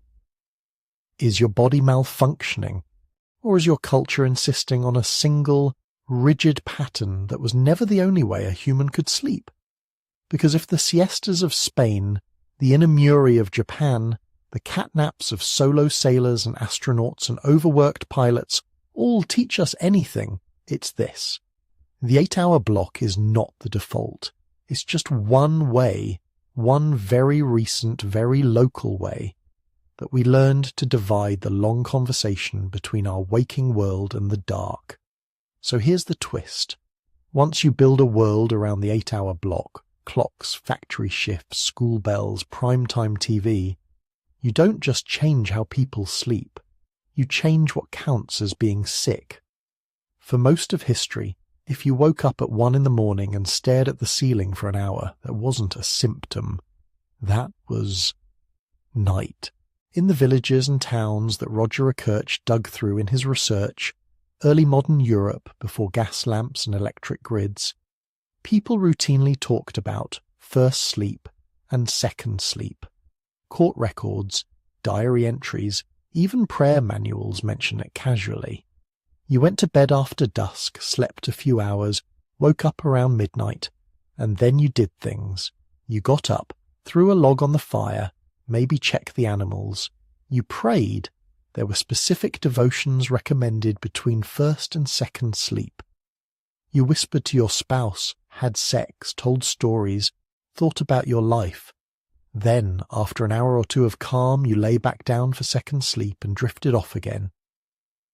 No one wrote, I fear I have middle-of-the-night onset insomnia. They just called it the watch. And if you strip away modern lighting and schedules in a lab, something similar reappears. In the 1990s, psychiatrist Thomas Ware did a strange experiment. He put people on a long winter's night, 10 hours of light, 14 hours of darkness every day for weeks. No phones, no Netflix, no email, just long evenings and a very long night.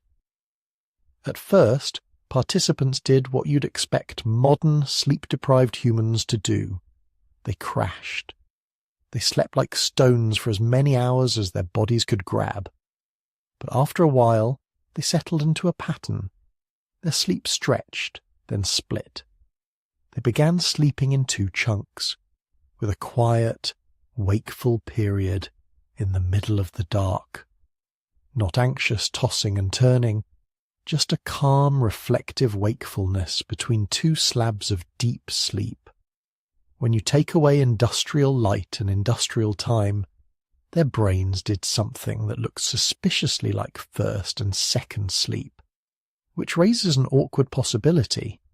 What if the thing so many people describe today, I wake up at 3 a.m. and can't go back to sleep, isn't always a broken system? What if, at least some of the time, it's an older pattern trying to bubble up through a much newer social script? That's not how we've treated it. In the 19th century, as timetables hardened and the urban night brightened, doctors and moralists started to talk differently about sleep. The ideal citizen of an industrial nation did not have time to wander through a leisurely midnight watch. They were supposed to hit the pillow after a long workday and stay down until the alarm. As that ideal spread, any deviation picked up a new label: insomnia. It's in this era that sedatives begin their march. First, crude chemical hammers, bromide salts, chloral hydrate, knockout drops, that took people from restless to comatose with all the finesse of a shovel. Then, in the early 1900s, came the barbiturates. Barbitol in 1903, phenobarbital a few years later. They were sold as modern miracles. A doctor could now fix your disobedient sleep with a pill. Never mind that these drugs were highly addictive, easy to overdose on, and didn't exactly preserve the brain's natural architecture of REM and non-REM. They made you unconscious. In a world that equated sleep with being knocked out for a solid stretch, that was close enough. By mid-century, the costs were undeniable. Dependence, death from mixing with alcohol, withdrawal seizures. So the next wave rolled in. Benzodiazepines, Librium in the early 1960s, Valium soon after. Then shorter-acting hypnotics like Halcyon promised the same thing but safer. Advertisements showed tranquil housewives, businessmen finally getting the 8 hours they deserved. These drugs were more forgiving than barbiturates, but they still reshaped sleep, still risked tolerance and dependence, still left some users foggy and cognitively dulled. And as they spread, a subtle feedback loop tightened. The more we had powerful tools to enforce a narrow idea of normal sleep, the more anything outside that idea began to look pathological. Don't sleep straight through the night. Disorder. Need a nap. Disorder. Wake gently at 2 a.m. feeling mentally clear. Disorder. Unless you immediately panic about it, in which case definitely disorder. By the late 20th century, sleep had become a medical specialty. The American Academy of Sleep Medicine, originally the American Sleep Disorders Association, formed in the 1970s. Its job was, explicitly, to define, diagnose, and treat sleep problems. First accredited sleep-wake centres appeared by 1977. By the 2000s, there were thousands of accredited sleep clinics across North America alone. This isn't a conspiracy. A lot of this work has been life-saving.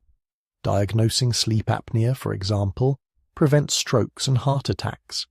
Understanding narcolepsy and restless legs can transform people's lives. But wrapped up in that real progress is a quieter cultural project. Writing a rule book for how a normal human should sleep. 8 hours, mostly at night, in one chunk. Fall asleep quickly, stay asleep, wake refreshed. Anything else? Maybe a little suspect. Pharmaceutical companies saw the opportunity. After benzodiazepines came the Z drugs, zolpidem, zaleplon, zopiclone, designed to hit many of the same brain receptors, but marketed as cleaner, more natural sleep. Ambien, approved in the US in 1992, became a blockbuster. Commercials showed people sinking into silky, uninterrupted nights, all on command. Later reviews would point out uncomfortable realities. These drugs can alter normal sleep cycles, increase risk of falls and confusion in older adults, cause dependence and bizarre behaviors. For many insomniacs, cognitive behavioral therapy, changing thoughts and habits around sleep, works as well or better. But by the time that nuance caught up, the cultural script was entrenched. You, citizen of the 24-hour world, are supposed to get 8 hours, exactly 8, preferably between 11 p.m. and 7 a.m. If you can't, something is wrong with you. Go see a professional. Ask if this pill is right for you. And here we hit the modern paradox. Tell millions of people that they must get a precise quantity of perfectly consolidated sleep, or their health will collapse, and you create the very problem you're trying to solve. It has a name: sleep anxiety. You lie down at night, check the clock. Okay, if I fall asleep in the next 10 minutes, I'll get exactly 8 hours. You don't fall asleep. 20 minutes go by. Now it's 7 hours and 40. Matthew Walker said bad things happen below 8. Am I shaving days off my life? Your heart rate nudges up. Cortisol trickles into your bloodstream. You start monitoring yourself. Am I too awake? Should I try a breathing app? If I look at my phone, I'll ruin my melatonin. Don't look at the clock. Oh no, I looked at the clock. By the time you finally drift off, you've trained your brain that bed is a place of performance evaluation, not rest. The next night your body remembers. This is the place we worry about how we're sleeping. Congratulations. You've built yourself a self-reinforcing insomnia machine. Here's the irony. When people with this kind of clock-based insomnia are taken into a lab, put in quiet, dim environments, and not told what time it is, they often sleep more than they think. Their brains cycle through REM and non-REM in roughly normal proportions. And when they're given long dark windows like in Vare's 14-hour nights, that old segmented pattern often peeks through. A few hours of deep sleep, a spell of peaceful wakefulness, another few hours of sleep. In other words, left to its own devices, without alarms and screen glow and productivity culture breathing down its neck, human sleep may still want to be more flexible, more layered than our rulebooks allow. This doesn't mean that all insomnia is just repressed by phasic sleep. Chronic sleeplessness can be serious, and medical help is often appropriate. Nor does it mean sleeping pills are evil. For some people, used carefully and briefly, they're a bridge out of a bad patch. But it does suggest something unsettling for the 8-hour myth. Some portion of what we now diagnose, medicalize and medicate as disorder might be our ancestral architecture pushing back against an inflexible schedule. First and second sleep, the midnight watch, the afternoon dip, all the rhythms that made sense around fires and fields, are still wired into bodies that now live under LEDs and Outlook calendars. We taught ourselves to treat those rhythms as defects, and then we built an industry to fix them. Once you see that, the whole insomnia story looks less like a global epidemic of broken brains, and more like a culture that forgot how many different ways a human can move through the dark. So what happens when that culture finally starts to realize the rulebook is wrong? You'd think the rebellion would start with hippies or wellness influencers or monks in the woods. It starts with high school, because if there is one place where the 24/7 world has been absolutely ruthless, it's the teenage brain at 7:20 a.m. By the time kids hit puberty, their internal clocks slide later. Melatonin, the hormone that helps you get sleepy, rises and falls on a shifted schedule. In lab studies, you can actually measure this. The dim light melatonin onset in a 16-year-old is roughly an hour later than in a 10-year-old, even though the underlying daily rhythm is the same. In other words, teenagers aren't staying up late because TikTok invented sin. Their biology wants them awake at 11 and asleep at 7, not the other way around. Now layer on a school bus at 6:30. For decades, that mismatch was treated as a moral failing. Kids these days are lazy. But in the 1990s, a few school districts did something quietly radical. They looked at the data and moved the bell. In Minneapolis and neighboring districts, high schools shifted start times from around 7:20 a.m. to roughly 8:30 to 8:40. This wasn't an anti-capitalist revolution. It was mostly logistics and buses. But then researchers tracked what happened. Attendance went up. Enrollment went up. Students reported less daytime sleepiness, fewer depressive symptoms, fewer trips to counselors for behavioral issues. Teachers reported kids were awake. Later, a multi-state study of about 9,000 students found the same pattern. When school started at 8:30 or later, grades and test scores were higher, tardiness dropped, caffeine use went down, reported depression shrank, even substance use ticked lower. And then there was the thing nobody expects from a snooze button: car crashes.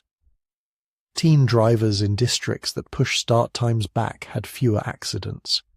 In one Kentucky county, delaying high school by just an hour was associated with roughly a 16% drop in teen crash rates, while the rest of the state, on the same roads, same weather, saw crashes go up.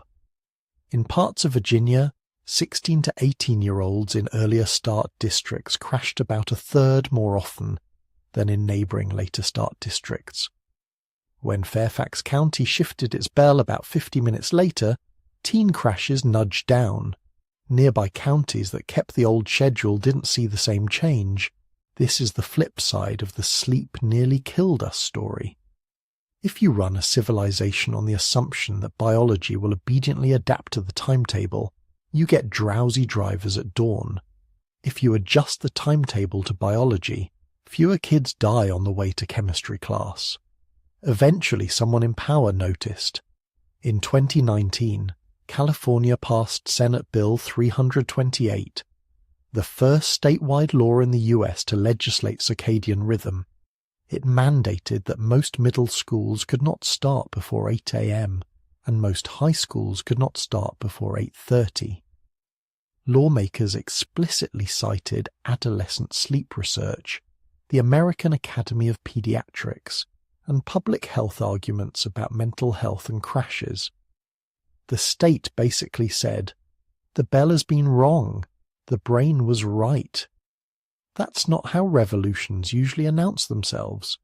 No barricades, no guillotines, just a quiet shift on the digital marquee in front of your old high school. But once you see it, you start to notice similar cracks forming in other places. Take work. For 2 centuries, the factory clock has ruled adult sleep. Even people in offices still live by its ghost. 9 to 5, 5 days a week, early meetings as proof of dedication, late-night email as proof of loyalty. But there's a new set of experiments running, and this time the test subject isn't just your alarm, it's the work week itself. Across Iceland, the UK, Spain, Germany, New Zealand, and elsewhere, companies and governments have tried something that sounds like science fiction to a 19th century mill owner.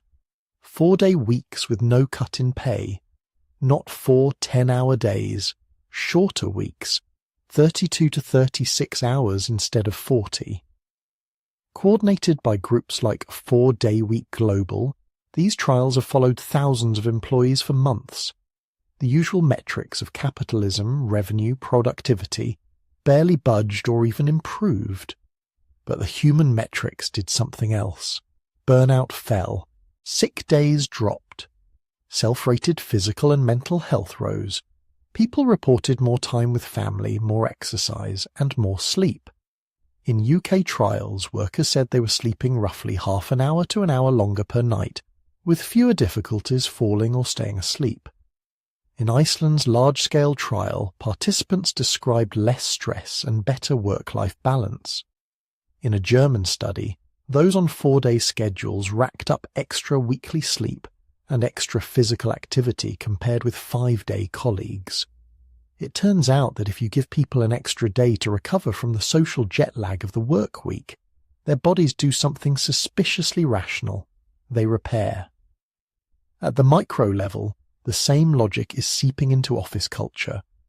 Some companies quietly eliminate standing 8 a.m. meetings or ban scheduling before 10 a.m. without consent. Others explicitly tell employees not to answer email at night or build no meeting Wednesdays into the calendar so people can structure focus and rest around their own peaks.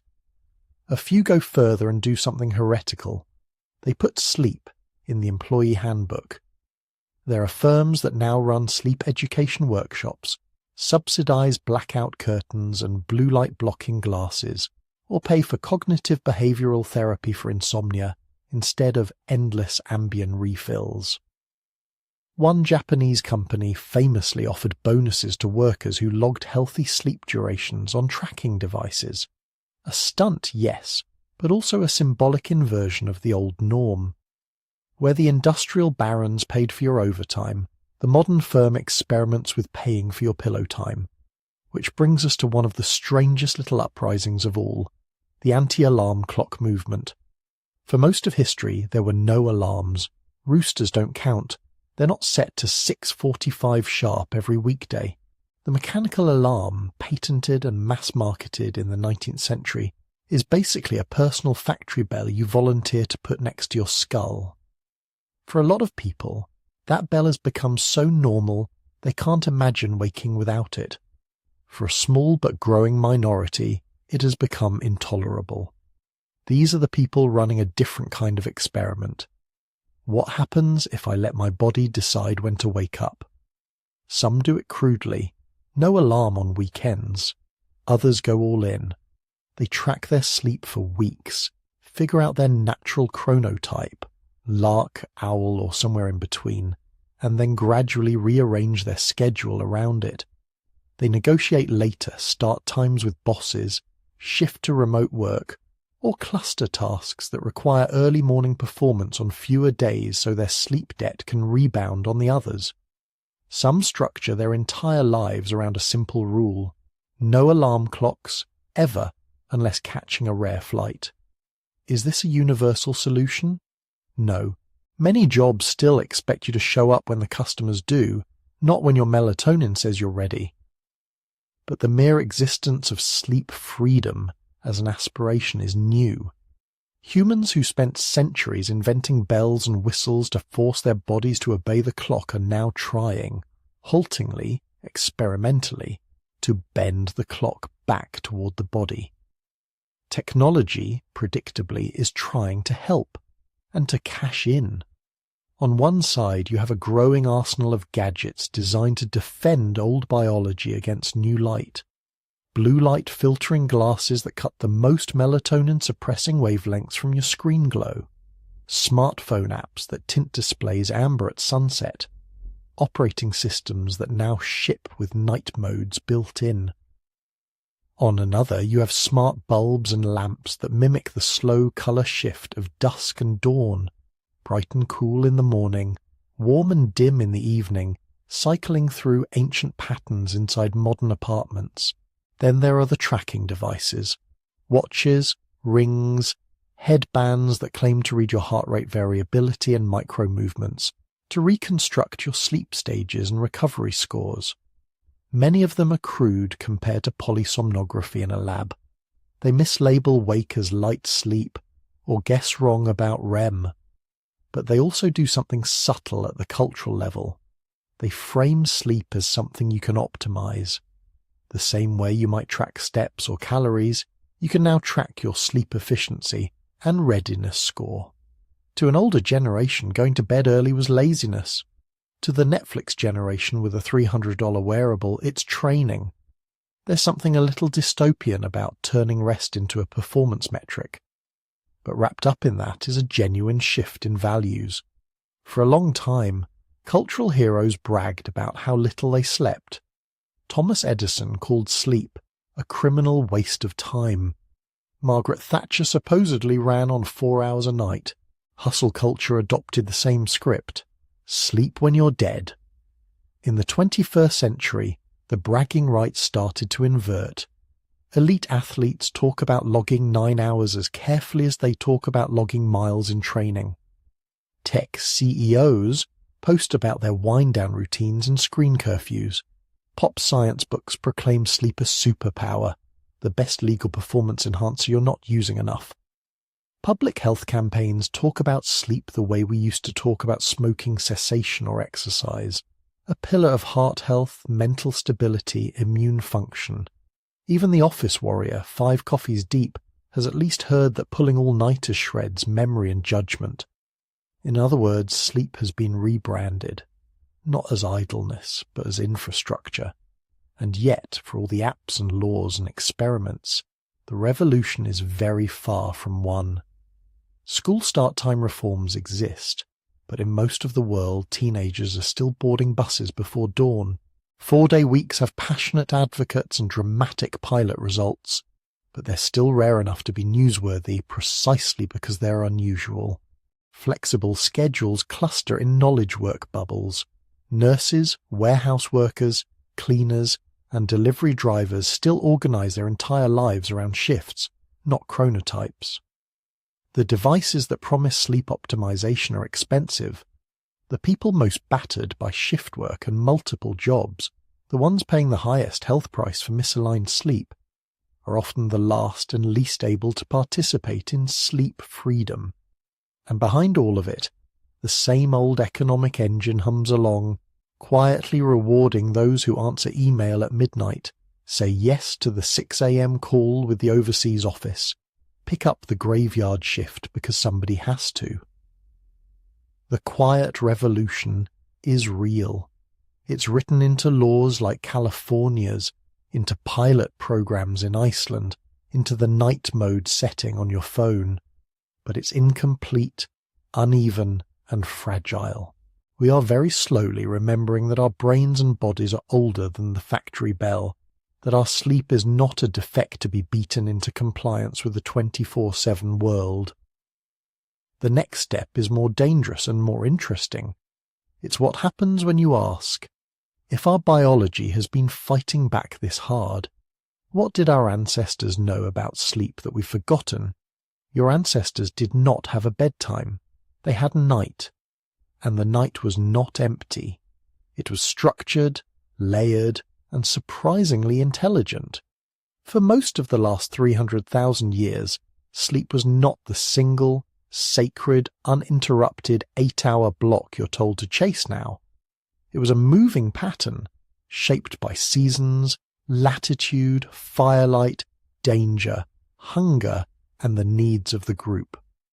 Sometimes it was a long winter hibernation mode, more time in the dark, more time half asleep around the fire, bodies conserving energy when food ran low.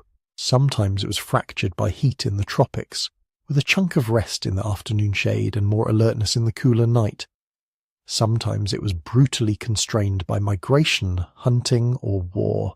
Short naps grabbed in shifts while someone else kept watch for predators, raiders, or flames. Your ancestors' nervous systems evolved inside that mess, and one of the clearest fingerprints of that old flexibility is something early modern Europeans took for granted, and you've probably never experienced on purpose: first sleep and second sleep. In diaries, court records, medical texts from a few centuries ago, people casually mention their first sleep as if everyone knows what they mean. You go to bed a couple hours after dark. You sleep for maybe 4 hours. Then you wake up, on purpose, not in panic, for an hour or two. You talk quietly with your spouse. You pray. You stoke the fire. You step outside to check the animals, or just look at the stars. Then, when drowsiness returns, you slip into your second sleep until dawn. Nobody calls this insomnia. It's just how the night works. When researchers in the 1990s stuck people in a lab with long winter nights, 10, 12, 14 hours of darkness and no screens, something eerie happened. After a few days of catching up on debt, their sleep began to split. 2 main 4-ish-hour blocks separated by a calm, reflective period of wakefulness in the middle. Blood tests showed their hormones shifting into a kind of quiet, contemplative mode during that wakeful watch, something between meditation and grogginess. In other words, when you strip away alarms and LEDs, a lot of modern humans naturally fall into the same segmented pattern that shows up in those old records. First sleep, watch, second sleep. Some historians argue about how universal that pattern was. Maybe it was mostly Europeans in a certain climate at a certain time. Fair enough. Yeah. But between the written records and the lab experiments, one thing is hard to ignore. Your biology comes preloaded with more than one way to sleep. Circadian experiments in underground bunkers show the same theme. Take away clocks and social cues, and people don't become perfectly 24-hour metronomes. Their internal days drift a little long, 24.2 hours, 24.5. They still anchor to roughly one cycle of light and dark, but the exact timing of sleep and wake is fuzzy, elastic, negotiable. Now compare that to the world you live in. You've been taught that a good sleeper is someone who lies down at 11, goes unconscious like a Netflix app losing Wi-Fi, and pops up at 7, refreshed, ready to produce. Same hours, every night, regardless of season, latitude, job, age, or genetics. Anything else, waking at 3 a.m., needing a nap, struggling to fall asleep at 10, is a problem. That definition is not coming from your DNA. It's coming from the factory. When mass industrialization hit, the priority was not your REM cycles, it was synchronization. Hundreds, then thousands, then millions of bodies had to show up at the same time, stand at the same machines, hit the same switches, catch the same trains. The clock became the boss, and the 8-hour workday movement, for all its genuine victories, finished the job. 8 hours for work, 8 for rest, 8 for what we will. Neat, symmetrical, and completely indifferent to the actual shape of human sleep. Artificial light, first candles and gas, then bulbs and screens, did the rest. You no longer had to go to bed soon after dark. You could push your evening forward, fill the old watch with newspapers, parlours, factories, clubs, radio, television, scrolling. The segmented night got squeezed. First sleep and second sleep gradually fused into one block to make room for longer evenings and early shifts. Waking up in the middle of the night went from a normal, expected part of the night to a diagnosis: insomnia. A quiet hour of reflection between two sleeps became something to medicate away. The real reason you aim for 8 continuous hours isn't that evolution sat down with a calculator and set the dial to exactly 480 minutes. Large population studies do show a sweet spot. Adults who report around 7 or 8 hours a night tend to have lower risks of heart disease, stroke, and early death than those who sleep much less or much more. But those curves are averages. They don't care whether your total comes in one chunk or two. They can't tell whether you're a natural night owl forced up at 6 or a lark stuck in a world of late shifts. What hardened 8 uninterrupted hours into a moral imperative was something else. Labour politics, electric light, time zones, school bells, and the momentum of a culture that fell in love with the clock. Your ancestors didn't count sleep by the hour. They read it off the body and the sky. So what does it mean to remember what they knew? It doesn't mean tossing your phone in a river and moving into a cave. It means quietly reclaiming the flexibility that is already built into your nervous system, and dropping some of the shame that industrial time wrapped around your pillow. It looks like this. If you wake up at 2:30 a.m. and feel strangely alert, you don't immediately panic that your life is ruined and tomorrow is destroyed. You recognize that for most of history, this kind of watch was normal. You keep the lights low, you don't blast yourself with blue screens, you read a few pages of something calm, or journal, or just lie there and let your thoughts wander. When sleepiness returns, you go back under. You've had a first sleep and a second sleep.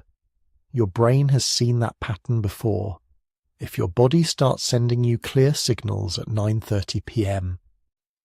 Heavy eyes, slowed thoughts. You don't treat that as weakness because your friends can stay up until 1. You let yourself be a lark. If you're most alive at 11 p.m., you acknowledge that you're closer to an owl. You can't always change your job or your school, but you can stop pretending that everyone's internal midnight is the same. Chronobiologists have a word for what happens when the social clock and the body clock don't match. Social jet lag. More than half of people live with at least an hour of it. Some live with 2 or 3. Your ancestors had jet lag too, caused by seasons, storms, migrations. The difference is that we now lock that mismatch in place every day, for years. Remembering what they knew means asking hard questions about whether your schedule respects your chronotype at all. Can you slide your work window an hour later? Can you cluster early meetings on certain days and give your biology a break on others? Can you build a small legal siesta into your lunch? 20 minutes of real rest instead of caffeine and doom scrolling? And then there's the part we've almost completely lost.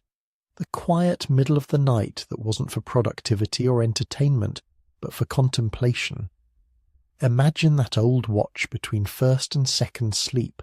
No notifications, no deadlines, no performance.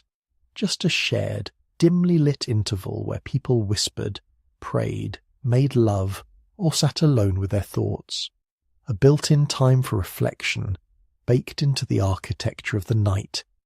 Industrial sleep squeezed that out. Modern insomnia tries to reclaim it, but covered in anxiety and guilt. You probably can't bring back full medieval segmented sleep. But you can steal the principle.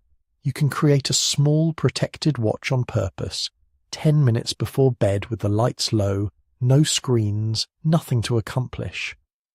A ritual that tells your old nervous system, we remember the night is not just a gap between shifts. It's a place. We have lost the communal side of that too. The shared night. Whole villages whose rhythms bent together around fire and darkness. Families who knew each other's creaks on the floorboards at midnight. Watchmen whose job was to stay half awake so others could plunge fully under. Now, millions of us lie awake thinking we're the only one failing at sleep. But here's the twist your ancestors never had. They understood sleep from the inside. They knew it as an experience, a rhythm, a negotiation with weather and wolves and hunger. They did not know REM cycles, circadian periods, or the U-shaped mortality curve around 7 to 8 hours. They did not know about social jet lag, melatonin, or chronotypes. You do. You are the first generation in history that can see both the deep past and the internal machinery at the same time. You know that humans can adapt to naps on ships, siestas in hot climates, segmented winter nights, midnight nursing, teenage phase shifts. You know that the 8-hour block is a historical compromise, not a sacred law. You know that sleeping 5 hours a night for decades in the name of productivity quietly shreds attention, mood, and health, and that oversleeping can be a sign of illness, not virtue. For the first time, we have enough history to see how sleep has been bent by candles, clocks, and bosses, and enough science to see how far we can bend it back without breaking. Which means, for the first time, sleep is becoming something strange. A choice. Not in the sense that you can opt out. Your biology will always collect its debt one way or another. But in the sense that you don't have to accept the default shape handed down by factory whistles and fluorescent bulbs. You can decide that your nights will be governed less by shame and schedule, and more by signals from a body that remembers ice ages and oil lamps. You can treat the 8-hour rule not as a commandment, but as one option in a much older, wider repertoire. The question isn't, how do I force myself to sleep like a perfect factory worker? It's, now that I understand the story, evolution, history, clocks, disasters and all, how do I want to sleep? Because the next chapter of this story isn't going to be written by alarm companies or shift rosters.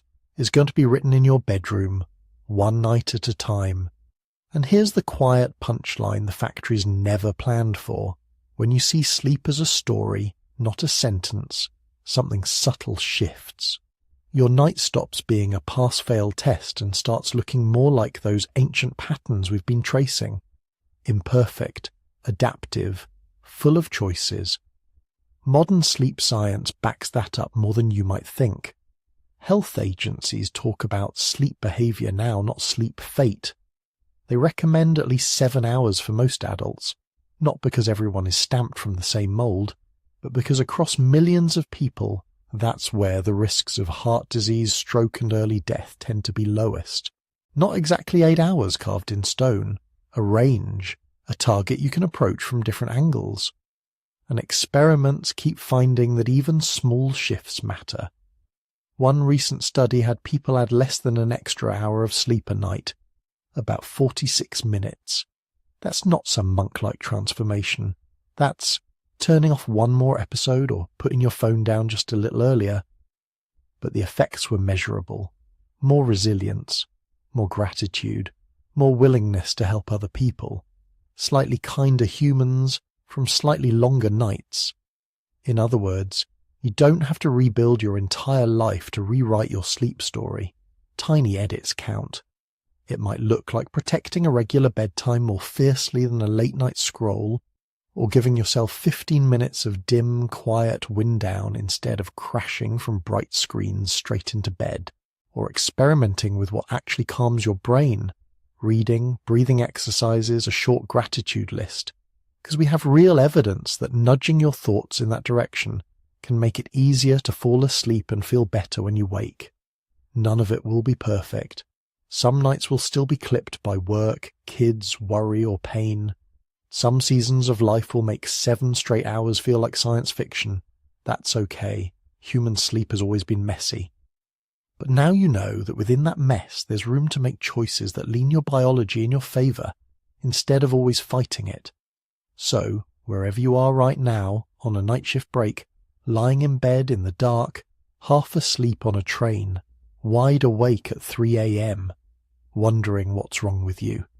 You're holding a different story than you had an hour ago. You know that waking in the middle of the night doesn't automatically mean you're broken. It might just mean your nervous system is remembering an old pattern, a watch between first sleep and second sleep. You know that the 8-hour block is a historical compromise, not a law of nature. You know that enough sleep is a range you can explore, not a single magic number you've been failing to hit. And because of that, your next night is, in a small but real way, up to you. If this changed how you think about sleep, even a little, let me know. It helps more than you might realize. A like on this video, a tap on subscribe, that's the quiet fuel that lets me keep digging into the hidden histories underneath everyday life. I'd love to hear from you in the comments. Tell me where you're listening from, what time it is there, and whether you've ever had that strange middle of the night wake up. And if it feels a little different now that you've met first sleep and second sleep, share your own experiments. Naps, siestas, early bedtimes, late chronotypes trying to survive a morning world. The more perspectives we collect, the clearer this picture of human sleep becomes. If you want to go one step further and support the channel directly, there's a membership option on the page. Members make it possible to spend weeks chasing down studies, old diaries, and weird footnotes so I can turn them into episodes like this. But it's completely optional. Truly. Every view, every comment, every time you let one of these videos run while you drift off, that already helps enormously. However you choose to support, or just quietly watch from the dark corner of the internet, I'm grateful you spent this piece of the night here, because now, when you turn off the light, you carry a different sense of what that act means. You're not trying to obey a factory rule. You're participating in a living, flexible, 300,000-year-long negotiation between brains, bodies, and darkness. So tonight, when you close your eyes, remember, you're not just falling asleep. You're joining a ritual 300,000 years old. Sleep well, sleep wisely,